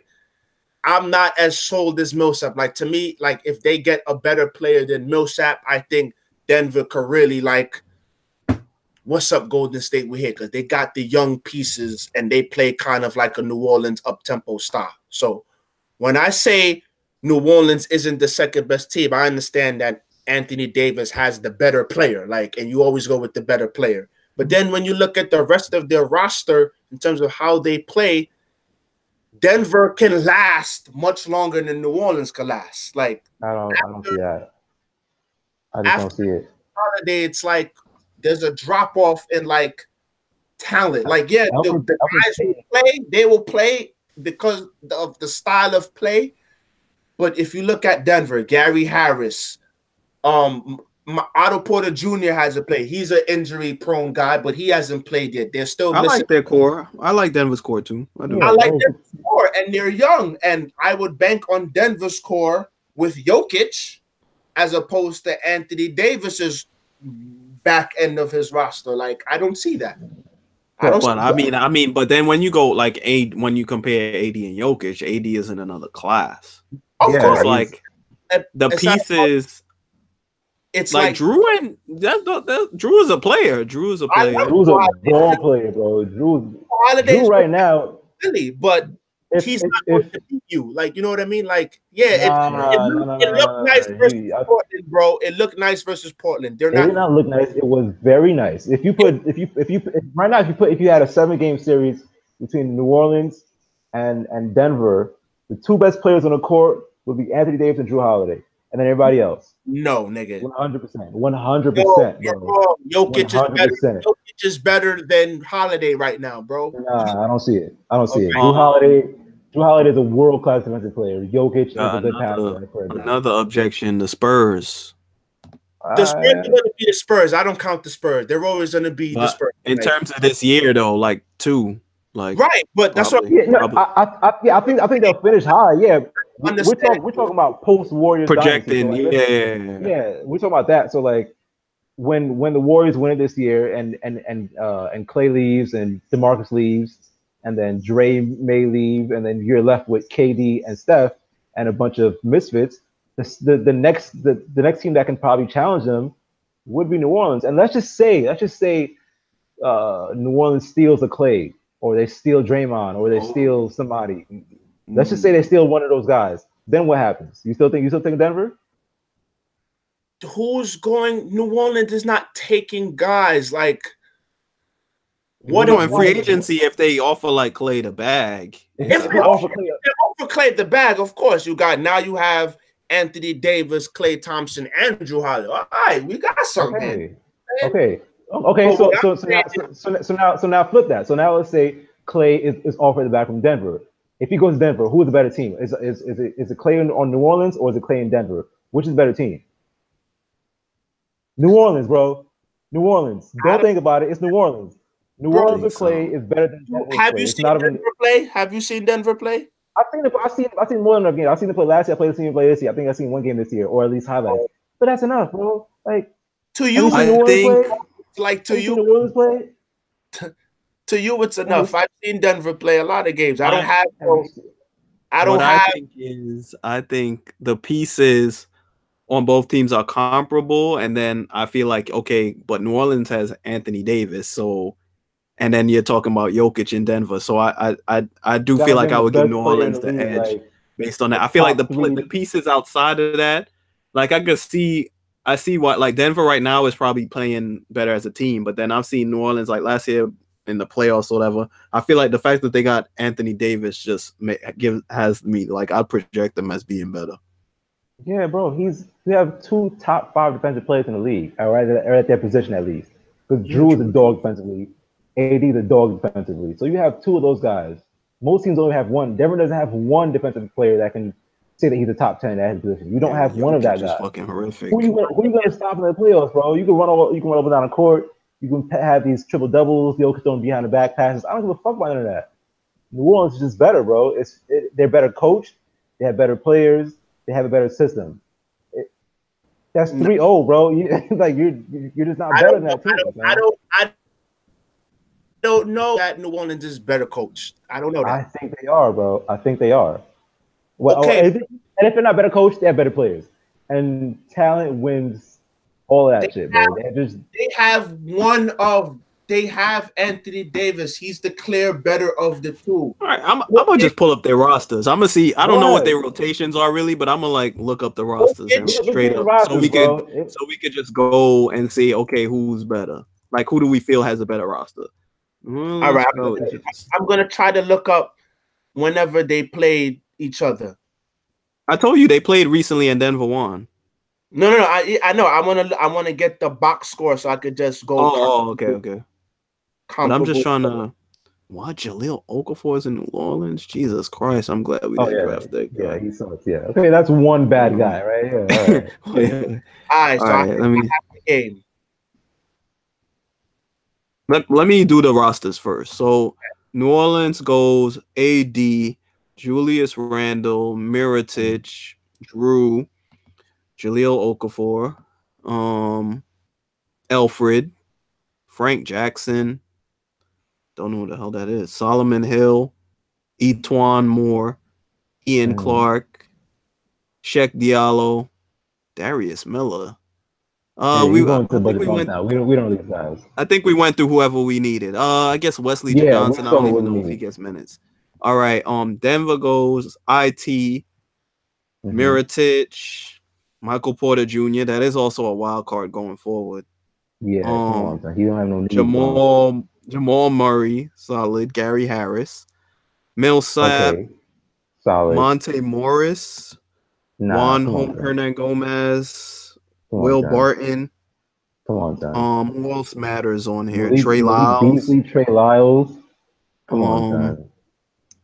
I think we've gone everybody that matters. Denver has the better team, bro. They have a deep rotation. A deep rotation, not a better team. I just don't see it. And like you said, rotation shortened in the playoffs. You don't see it. You're wrong. Isaiah Thomas, Jokic, Michael Porter Jr., Jamal Murray, Gary Harris. Thomas hasn't played yet. Porter hasn't played yet. Will Barton got hurt, and Will Barton can play for Denver. So that's guys. That's seven. I counted 7 decent players. Isaiah Thomas, Jokic. Yes, Isaiah Thomas, Jokic, Michael Porter Jr., that's 3. Jamal Murray, Gary Harris, maybe. Paul Millsap, Will Barton. That's 7 decent players. 6 or 7. Who are New Orleans is? Anthony Davis, Randall. 7. Their best 7. Their best 7 would be AD, Julius Randle, Mirotic, Drew, Alfred. I would think Solomon Hill. You would think. And Solomon Hill. Ian Clark or Etwan Moore. I'm not sure.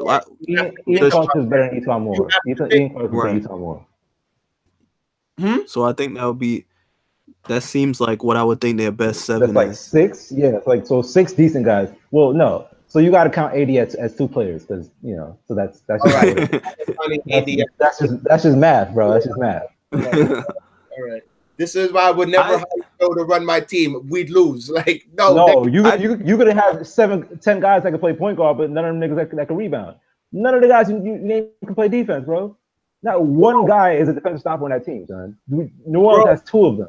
And with all of that, as much as it's the first week of the season, Denver has the better record. Like they're a better. Denver did not make the playoff last year, brother. I'm trying to tell you, though. I think I do prefer what I see in New Orleans in a playoff setting. Like when you gotta defend and the game slows down, because Denver is fat, but so is New Orleans. But I just feel like New Orleans has guys who's gonna guard.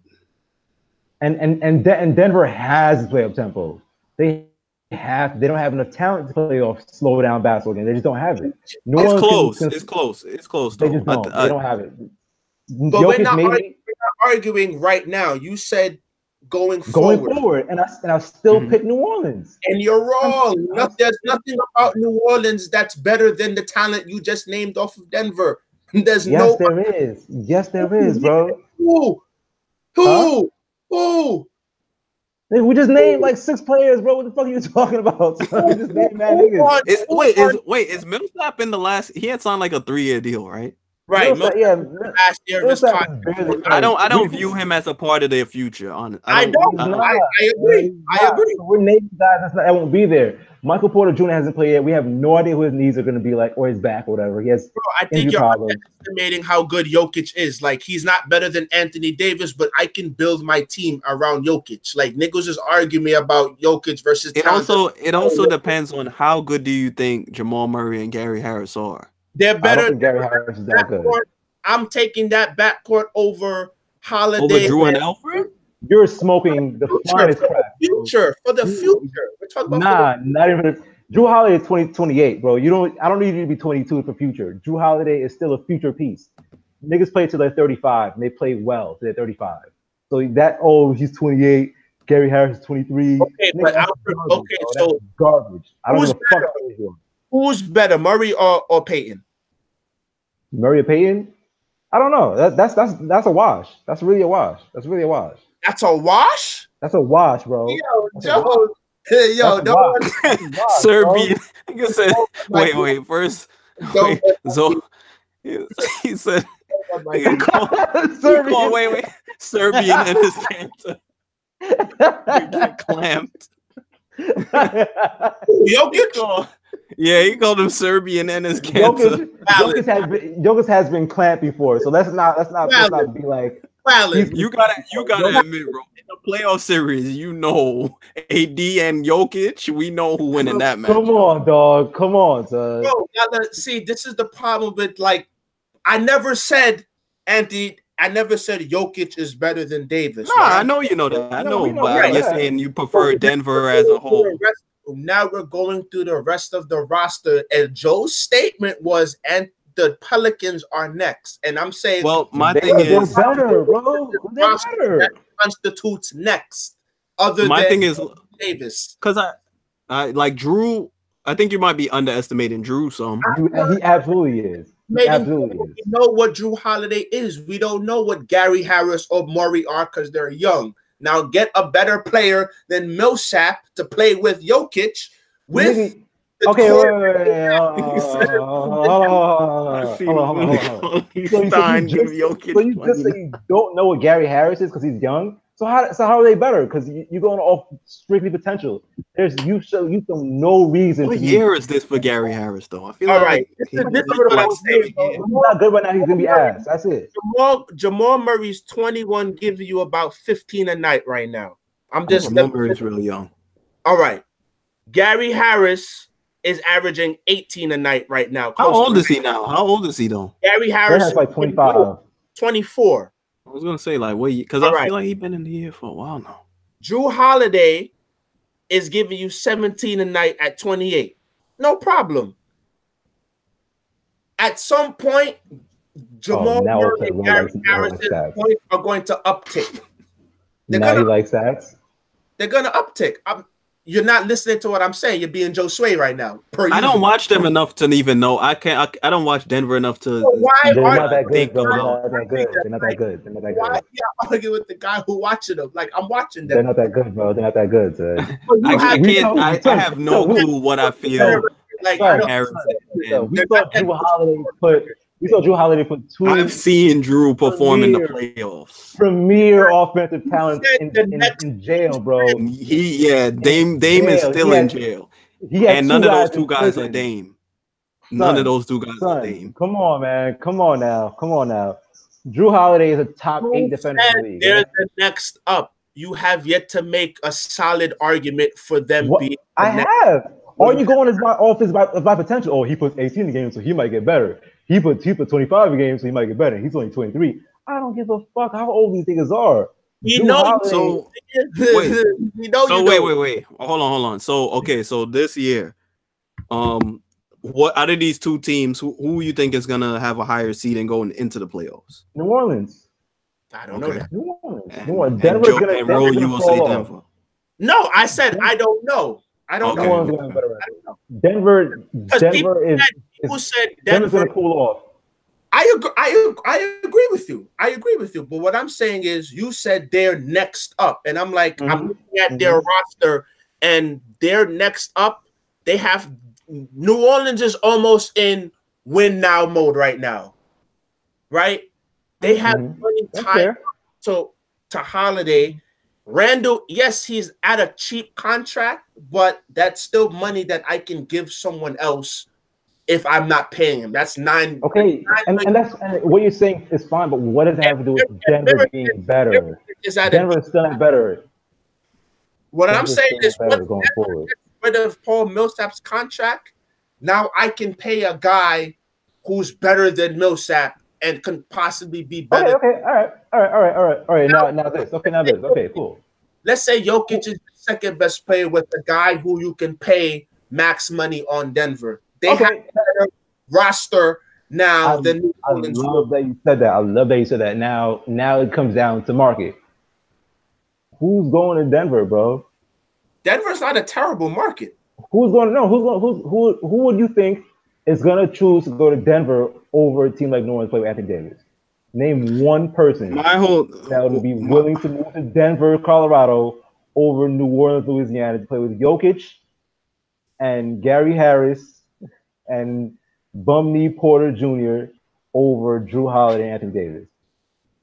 A lot of free agents would, especially if you're paying the money that they're gonna probably offer. Yeah, people will rather go to Denver in terms of like a future than New Orleans, who's gonna be win now. Like if you put Jimmy Butler in New Orleans right now, I think they're a better team, no question.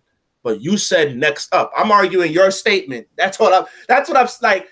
If we want to go as who has the potential to like do something in the playoffs, Denver, New Orleans, I'm picking New Orleans. And that's the point, nigga. That's what I was telling, nigga. Next up, when Golden, that's what it means, my nigga.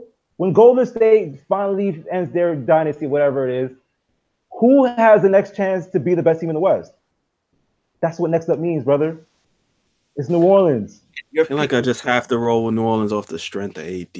That's what I've been saying this whole time. He's giving me all these rookies and shit like that haven't played. Do I know how long Drew is gonna be as good as he is now? I don't know, but I mean, off the strength of those two guys, I feel like New Orleans has the better player, and then I think New Orleans has the best guard. I think Drew is a better guard than whatever, and that's kind of like that's the NBA. It's like who has the best guard, and then like New Orleans has the best player out of the two. So that's what I've been saying. I don't see New Orleans being next up over Denver. I'm not jacking that. You're crazy. You are smoking very good reefer, bro. Y'all have disagreed many times before. Oh, 100 times. That is some good reefer, bro. That's good stuff. You know that Denver shit. That's why Denver got good weed. That's why.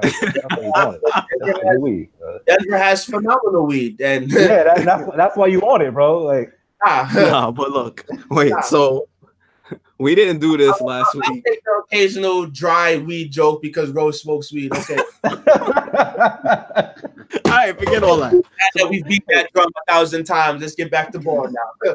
Look, so we didn't do this. We didn't do this last week when Chris Paul and Rondo was scrapping in LA, right? So I felt like that was like the only situation where someone could make Chris Paul a sympathetic figure. Like it would only take Rondo to do something like that. Like it was like the clash of the two ass bags, like people that everybody hates. And for the life of me, I still don't understand. What did Rondo get? Like 2 games?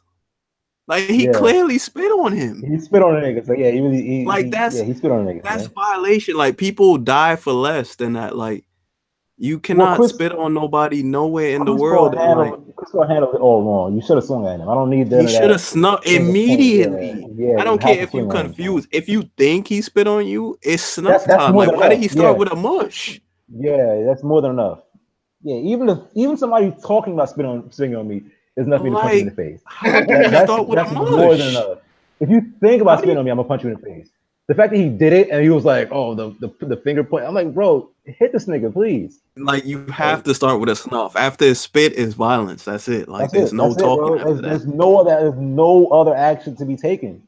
You have to hit him. You have to hit him as hard as you can. But I just don't understand how he only got 2 games. Like because I guess you can't say like he for sure spit on him on purpose. But like all saw it, but player friendly, bro. So like he be fumbling the bag when it's time to like drop the hammer. Like I know Stern was like super heavy handed. Yeah, Stern didn't care. Stern didn't pause. Yeah, Stern didn't care. Stern would suspend you for anything, bro. Right, but Silva be he's too player friendly, and that's how you have niggas like Jimmy Butler doing what he doing. Like they're the like no nigga like you're Jimmy Butler, bro. Like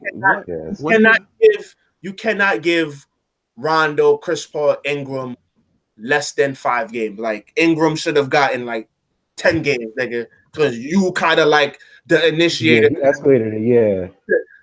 But I still think Ingram should have got less than Rondo. Like he at least he balled up and snuffed people, but to spit on somebody, that's like next level. Like that's not you're not asking for a fight when you spit on somebody. You're asking to die. Like you're gonna killed, yeah. Right. Like I think they were looking for like definitive evidence. Yeah, because he's saying he didn't do it on purpose, but I mean, I don't know. I don't know how much you need to see. You can't judge intent on that in that case. Yeah, I guess. Yeah, but you can judge Brandon Ingram's intent. And Brandon Ingram wanted to lay somebody out. So I'm like, okay, now you're done because you're an idiot. So they got him the fuck up out of there. Like, okay, you're wild. And the thing is, I think Rondo spit that way intentionally, like so that you can't judge intent. Like he didn't ball up and hawk up a loogie because he knew that it would be like, they can't say I did it on purpose. That's like typical Rondo. The mouth guard was his defense. His defense. Because it's the Kings. Yeah, the right. Kings like got the best young core. They're not. Yo, I knew Ro was gonna be like, well. I knew Ro was gonna be like, well, this nigga love 20-year-old basketball players, man. They're not. Who was there? De'Aaron and Bagley. Hill just coming to his own. I'm not saying that like they're gonna make the playoffs or nothing, but they haven't been playing. They haven't been playing terrible. Yeah, they're still like Sacramento Kings, though, brother.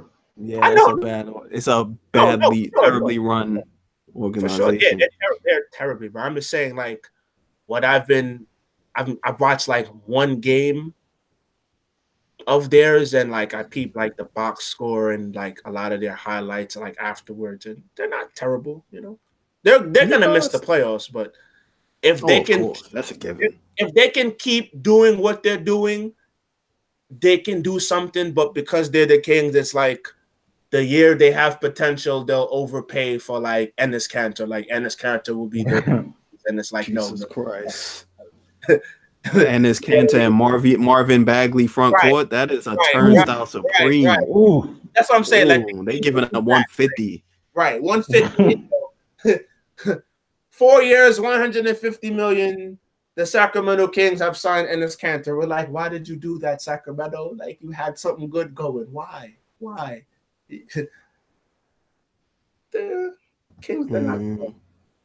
Yeah, I'm still not fucking with the Kings, bro. They're never gonna do that. Justin Jackson, Jokic stopping, Cauley Stein. That's the Jokic stopper. Cauley Stein. That's my issue with Jokic. He don't guard at all. He don't guard nobody, bro. He got the slowest feet I've ever seen. He can score, and he can pass. He's a great offensively. Passer. Yeah, he all set. That man do not defend. That nigga don't move his feet, bro. He got bad feet. He got Amari Stoudemire feet. Oh my God, Amari had the fastest feet on offense, though. But terrible on defense, bro. He could not move his feet.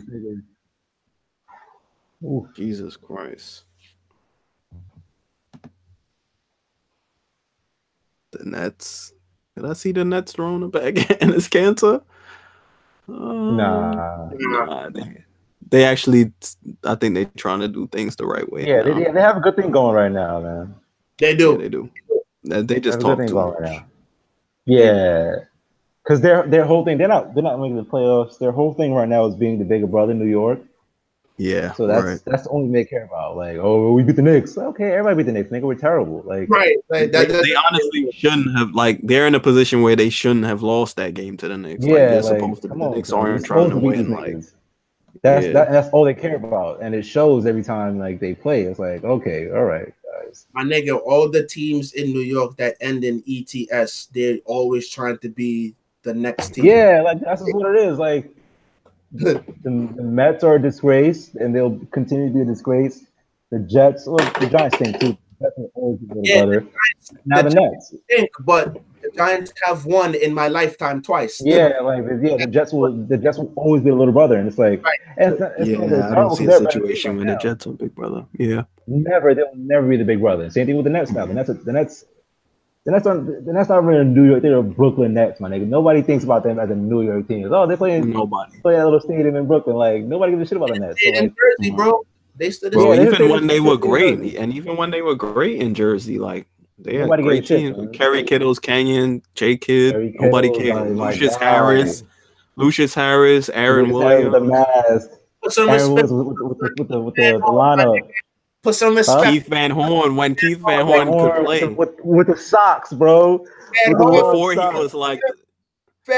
was like the white guy who you just checked in as a mascot. Like I don't understand why white guys turn into that. Like, because I can remember Scalabrini. I can remember when Scalabrini was a player. Like, and then he just became this mascot that like people just cheered for him to get off the bench at the end of the game. Because he's an out of shape white guy, and it's relatable. It's like, yeah, he's tall, but like he looks like one of us. Scalabrini looks. If you saw Scalabrini in the street, bro, you just think he's a tall white guy that worked at CVS. Brownsville Nets. Like. that's young. That's Zogod. I gotta be. But the thing is, like I remember when people was doing that with Scalabrini, like, yo, I could beat Scalabrini, and then he dead like he had a day where he was like, all right, so come through, and he killed like 10 guys, like left them on zip too. Like he was like, all right, he was dogging it. He was throwing mad elbows, like he was dropping his shoulders to nigga's chest. I mean, this nigga was still an NBA player for 10 years, bro. Like. He still has NBA strength. Yeah, like come on now. Brian Scalabrine is a professional player who's at least 6'8". He's busting your ass. Yeah. Easily. Every time. He's easily coming to your rec league and giving everybody 60. He plays in the church league, nigga. Any team he plays on, they're winning the championship. Like, of course. I'll take Brian Scalabrine. I'll take it. Right. My Haitian team. Corona. What's up, nigga? Brian Scalabrine. Come through, Brian. Come through. This white mamba. Come through, white mamba. You just get 50 every night, nigga. I don't give a damn, nigga.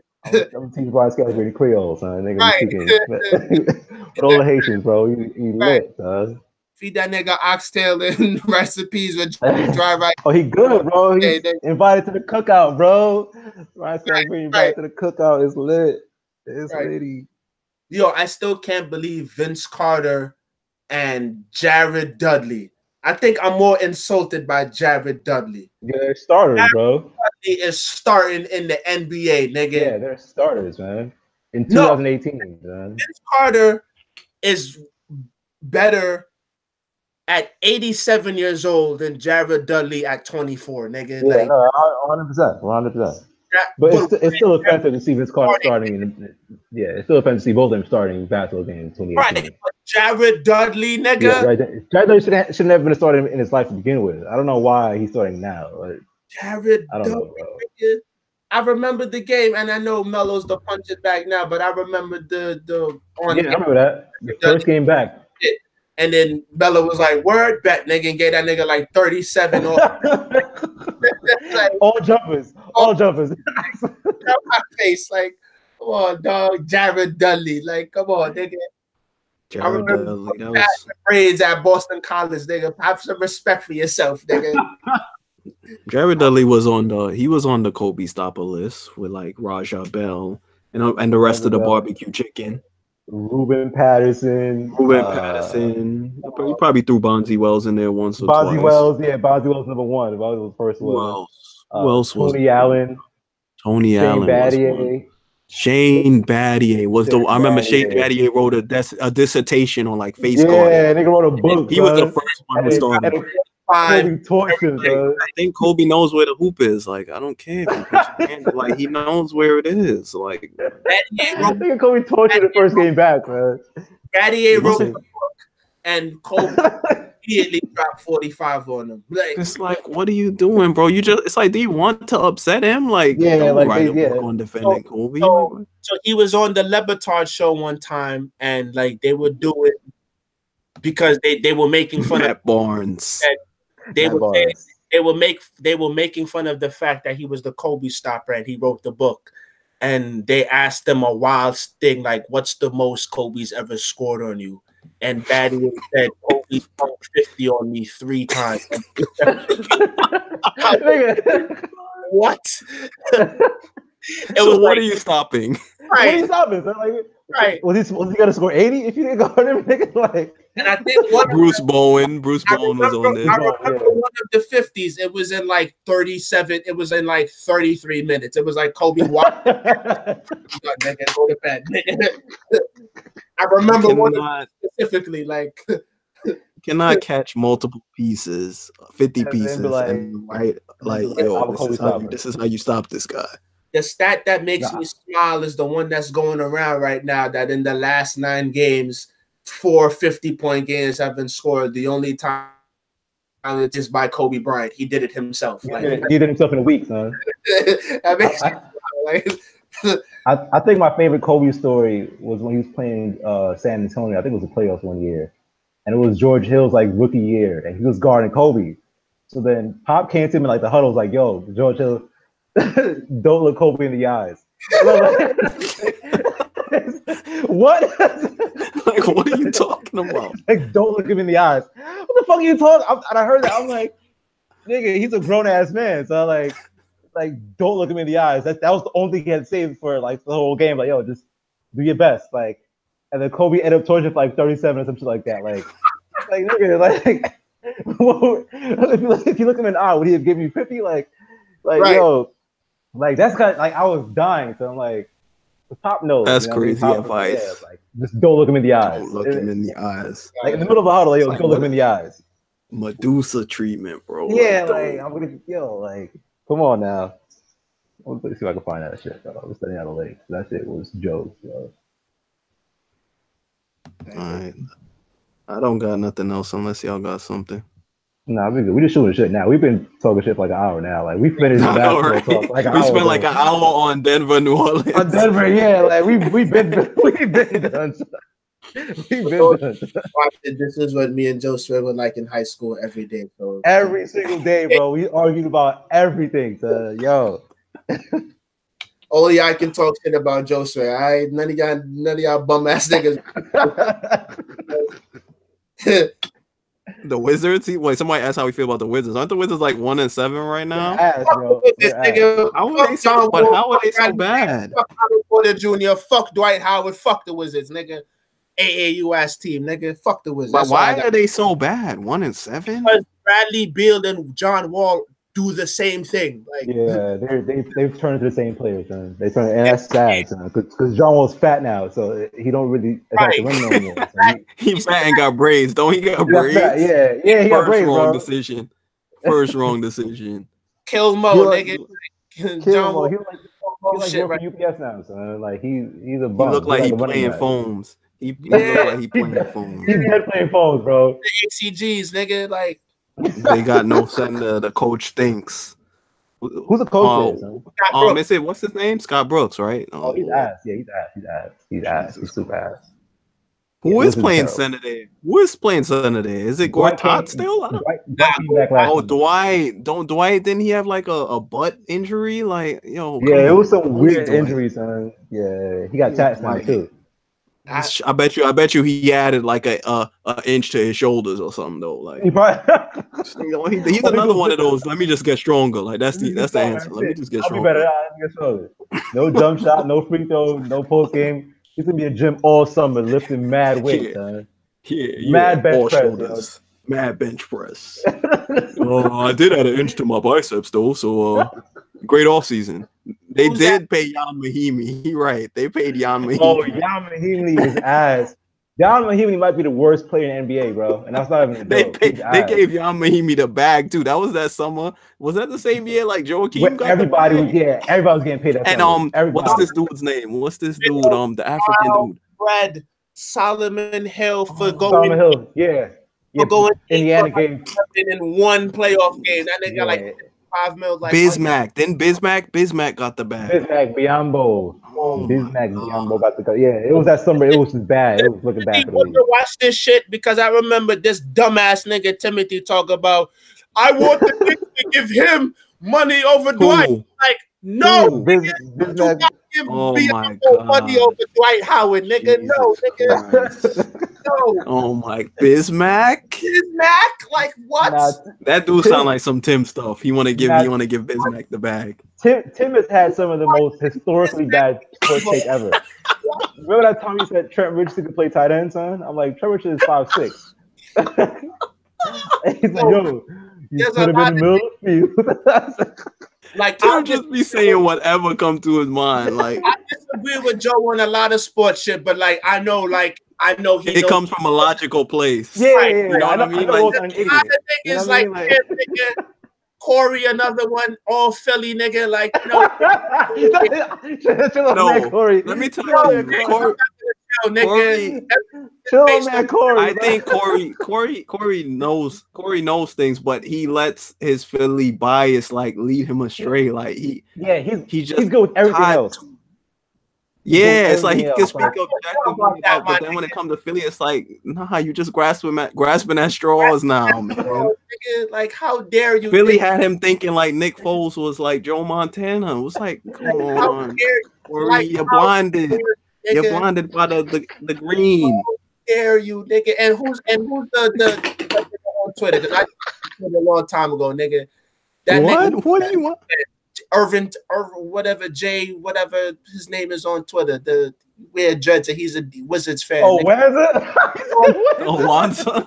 No, my problem with Wanza is Wanza be trying to come for like New York sports. Like he's not from DC. Like, you can't do that. I saw you can't the other day about that.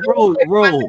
Don't you? What you gotta understand is the Wizards are in like as long of a like championship drought as the Knicks. It's probably like 5 or 6 year different, and no one cares. That's the only difference. It's just no one cares about the Wizards. Like at least the Knicks go to the finals. I can vividly remember '99. I can remember '94. What is? You're a Wizards fan. You're a DC. They've done nothing. Nigga, I don't want to hear nothing from you, nigga. The Nationals is a joke. The fucking Nationals is a joke. And now that the Capitals have won, now that's all you can look to. All you can look to is hockey, and don't nobody care about that. Because hockey, Crosby has beaten them so many times, nigga. It's like I'll entertain slander from Boston fans because they on top right now, but a Wizards fan, I can't stomach DC, it. absolutely not. No, we're not doing that. I'll fight you for that, bro. Want Philly, nigga? Like, no, nigga. I definitely don't want Philly. I definitely do not want Atlanta. Like, don't come for me, Atlanta. Please. Atlanta's another tough one. Atlanta's another tough one. Super Bowl, nigga. I don't want to hear nothing, nigga. Yeah, you gotta relax after you let Brady come back from 28 to 3. That's nigga. No. You gotta relax. Yeah, anybody watching this podcast, nigga, you cannot come for my son Joe. We argue, but yeah. Wizards were known for Gilbert pulling a gun. Niggas like him talk about let's give Bismack Biombo the bag on New York, nigga. Don't watch this shit, nigga. Anywhere Bismack and Bag is next to each other, you gotta relax. You gotta relax, nigga. I'll give him Dwight. I'll give him the equipment bag. I'll give him the equipment bag to bring to the plane. That's what I will give him. Medicine bag, nigga. Hold this shit for me, my nigga. Hold the first aid kit, my nigga. That's what I'm You hold the strong dap. Like you hold that down. You hand out the best dap over here, my brother. Right. This Mac Biombo. What possessed somebody? What? And now that nigga, I don't even know what team he played for, nigga. I think he plays for Orlando. Like that, like I think he's still there. Yeah, he might have washed out the league at this point. I have no idea. Dollar General Theo Ratliff. Yeah, that's what he was. I never forget that would have been giving him the bag would have been like Jerome James when we gave him the bag years. Oh my god! Awful. Oh my god! Awful. even after all that, Joakim was probably still the worst because like there was we got nothing out of Joakim. Nothing out of Joakim Noah. So he didn't play at all. Never played. He Allen Houston us, nigga. Yeah. At least Allen gave us. At least Allen played, and he didn't play after the deal. But I'm saying at least he played. At least Allen wore nice suits. About like he got the deal. Allen had a great suit selection. He was fantastic with his suit. Joakim just in the forest. Yeah, like smoking weed and like in body paint or doing something weird. Yeah, Allen was showing up for the games and giving out daps. You know what I mean? And sort of a nice Armani collection. Criminal. You know what I mean? Yeah, Joakim Noah. Yeah, Joe, make weed jokes about Joakim Noah, nigga. Don't make it about me, nigga. Make them about me, bro. That nigga Joakim Noah in the forest, still off of Phil Jackson's Sage, nigga. Like blonde beard and all that shit. Like, where you coming from, bro? Yeah, he died. That was a little strange. What is Philadelphia gonna do about like Ben Simmons and his shooting ability? His jump shot. They haven't really shown a propensity to know what to do with jumpers based on what the heck happened with Fultz so far. But they're gonna pray. Ben is gonna. I mean, I don't know. I don't get it. It seems like he doesn't have in-game confidence. Like, do you see? They say like he's not shooting with the right hand. Yeah, son. As an NBA player, you don't hit the side of the backboard. That's not a thing. Yeah, that's not a thing. From 15, that's not a thing. 15 feet. You either miss short, long. Like NBA players hitting the side of the rim is bad because they are like too good of shooters. But side of the backboard, side of the back from 15 feet, from directly in front of it, son. And they can't take the next step if he's not gonna be a capable jump shooter. But they don't guard him. Some people don't guard him at all. They watch him on the perimeter. That's why it's amazing to me how much he does score. Yeah, he's around like 18 a game off all layups. Yeah, and he can't hit a jumper. He doesn't even attempt threes. He doesn't take them. Yeah, he hasn't made one yet in his career. I think he maybe attempted like 2, maybe if that. But so they really drafted a Make-A-Wish kid first overall, and nobody talking about it. With Fultz. They trust the the kid with cerebral palsy at the end of the bench. That's how they treated him when he made a 3. Son. Niggas was clapping for him for a free throw. Son. You dead ass, bro. God, son. They gotta be looking at Jason Tatum sick. Yo, I would be tight. I'd be tight because you got 2 bad shooters on your team. But when Ainge calls you on draft day, you just gotta hang up. You gotta hang up because he's trying to finesse you, bro. You're not winning this trade. You're not winning. There's something you gotta like. He knows something you don't know. No, it's something you don't know. Yeah. Just do whatever he about to do. We good, bro. We good. We good. Who are you gonna take? No. Matter of fact, I'll take him instead. He's fleecing you for at least 3 picks, nigga. Like fleecing you, bro. They made these niggas believe that Fultz was the best player in the draft, and he ended up being the worst. He's barely played, man. So like Frank Ntilikina is better than Fultz, bro. I'm not even joking. Right? Yeah. Like Fultz is terrible. Son. I mean, I feel like him being on a bad team in college, that should have been like, because they were real bad in Washington. They were awful. I mean, he could play though. They were terrible. They should have passed him because like I've seen really good college players bring bad teams to the playoffs, right, or to the tournament. They didn't win games. At least to the NIT, bro. Yeah, at least they didn't do any of that. They were just terrible. I'm like, but looking at his skills, you would think they would project to the next level. Like they did not. He's awful, bro. So y'all think that's it? That y'all closing the book on him? Oh yeah, I'll close it. If went number 1 overall, like if he turns into a decent player, then cool. I'll be wrong, but right now it's close. He's terrible. He's awful. He's ass, bro. He's bad, son. Don't worry, bro. Trust the process. Trust the process, bro. Trust the process. Fultz was one with the Fultz mom not fine. I think. Nah, that's Tatum's mom is fine. Yeah, Tatum's mom was a baddie, bro. OD tank, son. 6'10" Marcus Smart. Ben Simmons is a 6'10" Marcus Smart. Yo, who's Jay Bird? Yo, who that? That's my boy Jason. Oh, what up, Jason?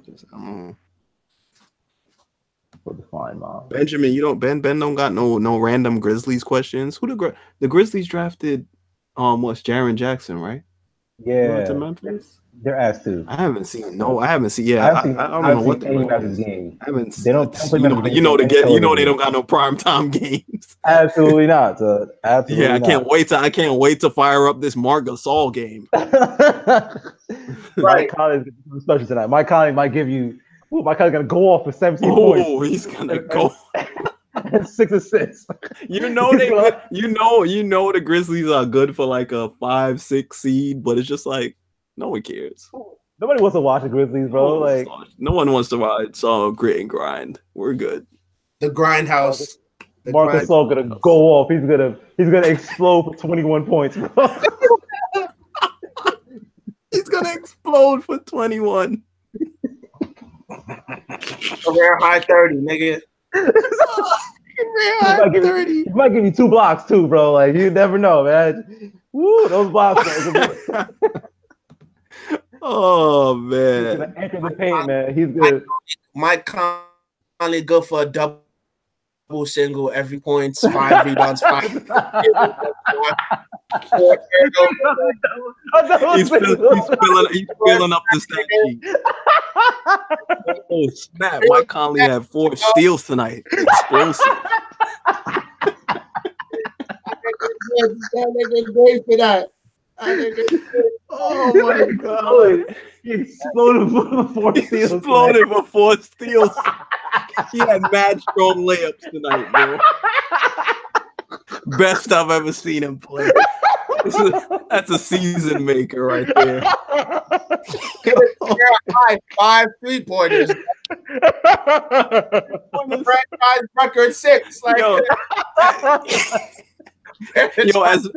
as bad and nonsensical as it is, it's like I'd so much rather be a Knicks fan of like terrible teams all these years than root for a solid Grizzlies team. Like, honestly, they got a bunch of. I really prefer it, sons, bro.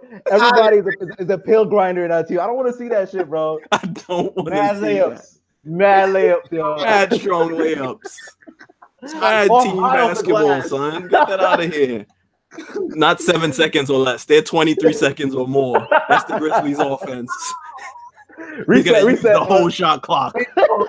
They're definitely the reset team, nigga. They definitely the reset, nigga. Grizzlies with an offensive explosion. 89 points tonight. And the Memphis Grizzlies win big. Triple overtime. 102. Grizzlies, they love an 89-85 win. An overtime thriller. Ben said we be dunking sometimes. We be dunking sometimes. He knows. Bro. They know, bro. You know it's bad. They draw out of bounds alley-oops plays, nigga.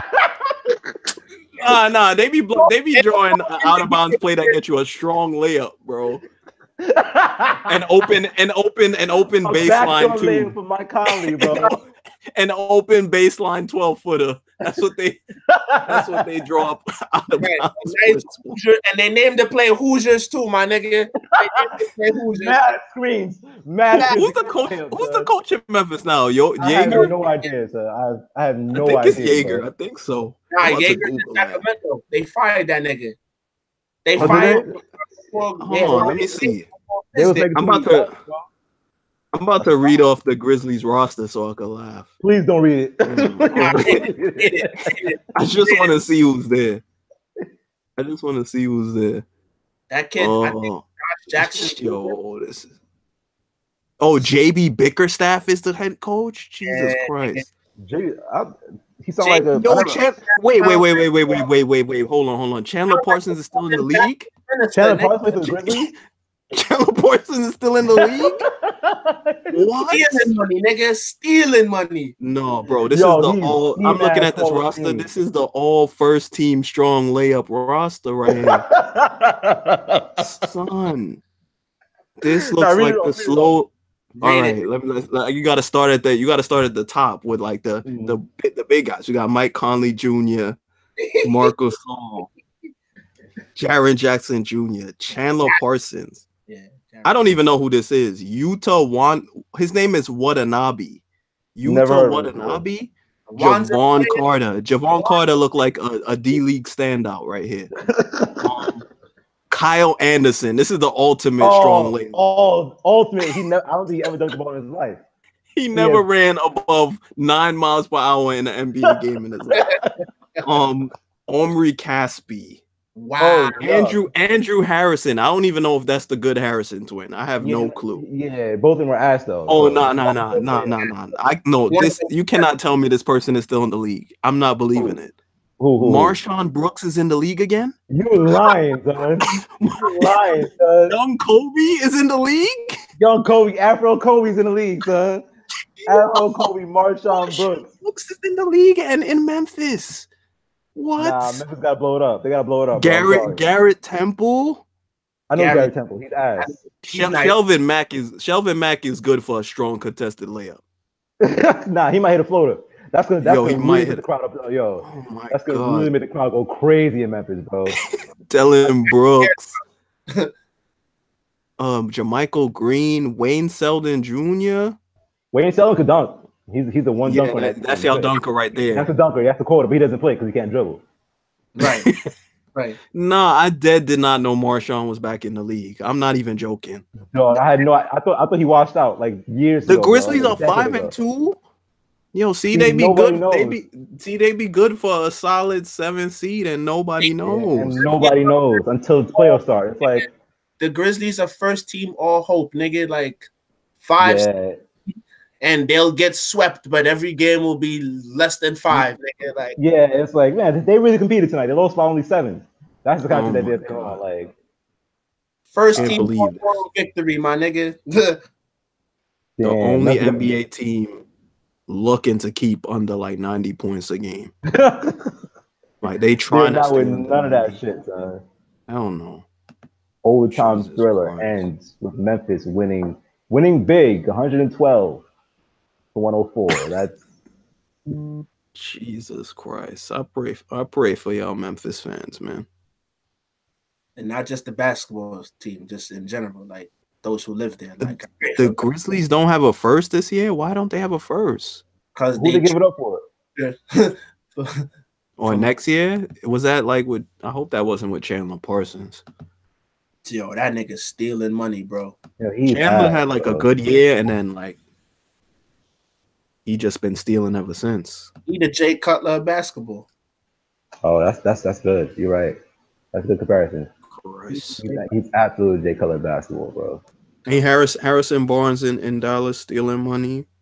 Yeah, but he at least won something before he left, nigga. Like, and he had a good year last year too. Harrison can play, but I don't know. I don't even know why are they losing to the Knicks? I don't get it. Why are they that bad? Yeah, they're terrible. That's another dude. Like if you want to tell me the Knicks should have drafted Donovan Mitchell, of course I'll listen to you all day. I don't want to hear nothing about Dennis Smith Jr. Dennis Smith stinks, bro. He's not good, son. Son, he had 0 assists and 6 turnovers. I don't even know if that's possible. 0 How do you have 6 turnovers and no assists? 6 turnovers. Yeah, he offered the entire stat line except for points and turnovers. How do you have no assists and 6 turnovers? That doesn't even make sense. And then he was getting flambéed by my boy. Son, Trier was like, okay, I'm gonna isolate you and cook you every time. Every time on court. And they'll be like, oh, but yeah, 23. It's like, come on. Yeah, but like he gave me nothing else. It'd be a nasty 23 too. Like it's like ew. Like he stole a rebound. Like 23. Like Dennis Smith Jr. is all first team, all 9 for 23, my nigga. Like, oh my god, just mad dunk, son. Just mad dunk. Never dunk. Like somebody's gonna steal and then he runs off down the court and gets a dunk. Like you'd even do that for yourself. Right. Like he's just not. Wow. So he's just not the guy I'm looking to build a modern NBA team around. That's not the kind of guard I'm looking for, man. Yeah. If Phil did one thing right, it was not drafting that absolutely Steve Francis. He is really Steve Francis from Canal Street. It's Canal Street, Steve Francis. West 4th, Steve Francis, bro. Steve Francis. Mookie Blaylock with the missing ACL. Nigga be killing me. Yo, I live for his comparison, son. Yo, he be wild. Oh, I be crying, son. Like, how did you think of this? With the deep cuts, like, yo, he got the deep cuts. It's like I forgot about this NBA player. Mookie, nigga, that's crazy. Luka is and you saw. I know y'all saw the video with DeAndre like stat padding that rebound over Luka. Mm-hmm. They don't like him. They don't like Luka though. Oh my! And Luka's so good. He's gonna be so good, man. Jesus Christ. Because Luka's a hot shot, right? So he came in and he's like, all right, well, he's the best player on the team. So the best don't like him. Like DeAndre and Wesley Johnson, Wesley Matthews, the nigga who stole Dirk's money. Dennis Smith don't like. A lot of them don't like him, so they be freezing him out of games. It's bad there in Dallas right now. That's crazy. It's looking ugly there for them. I don't even like the idea of having a Dennis Smith type guard with Luka. Like most of what he is, you need to give him the ball. Yeah. I want Dennis Smith to become a better shooter. If you're gonna play with Luka, he has to. And he's not a good shooter. He's very streaky. You can't play him aside of Luka like next to Luka because it's like you have two of the same player. Like right. I don't know how that's gonna work for them. Luka is so good, man. I'm sad that's what that situation is right now. Yeah, he got to demand a trade. Demand trade to the Knicks, bro. We'll take him. Or to Denver. Denver. He might be Denver's best player, bro. That superstar they need. Then we'll talk about that. Yeah. I'd swap for Jamal Murray, Gary Harris for Luka, my nigga. But they wanted Luka though. Denver wanted Luka. I mean Dallas. They wanted Luka. They swap with Atlanta. You're right. Yeah. So they trade Dennis Smith before Luka. They give up Dennis Smith and DeAndre. DeAndre's on a 1-year deal, so they don't have no problem. I don't even know what Dennis Smith is gonna play himself into his value being. You know, because like you're never gonna get like what you drafted him at. That's just the way. Like, unless you're like you really exceed your value, you're never really gonna get back equal value even in a trade. You'll probably get like a second and a player, or I don't know what Dennis Smith Jr.'s value would be. I don't know if they're even looking to give up on that. I don't know, but he can't. He's not an outside shooter, so it's hard. How do you play him with Luka? It's on Ennis Smith without the D's, man. Come on, son. That nigga Speedy Claxton with hops, my nigga. Yo, he really is Speedy Claxton, bro. that nigga Claxton with hops, nigga. Eric Snow, son. Eric Snow with the shoe deals, son. The nigga says Mookie Blaylock has me dying though, because I haven't heard that name in years, bro. I haven't heard Mookie Blaylock in years. Right.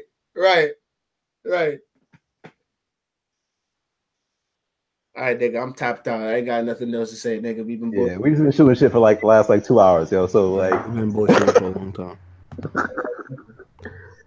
So just close it out, Donald. All right, y'all. So we'll be back hopefully next week to laugh about y'all favorite teams' rosters and all that. I want y'all to know if we not, it's Joe Sway's fault. Niggas throwing me under the bus. I had a long day today, yo. Niggas hate me everywhere I go. Now I'm my own joint. Yo, Ben think he funny. He said y'all talk about Loud Letter. Nah, nigga, we out. We done. We closed out. We closed out. That's it.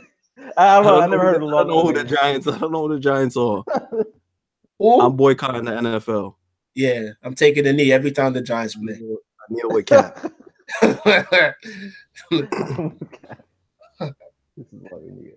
All right, y'all. We out. We out of here, man. Peace.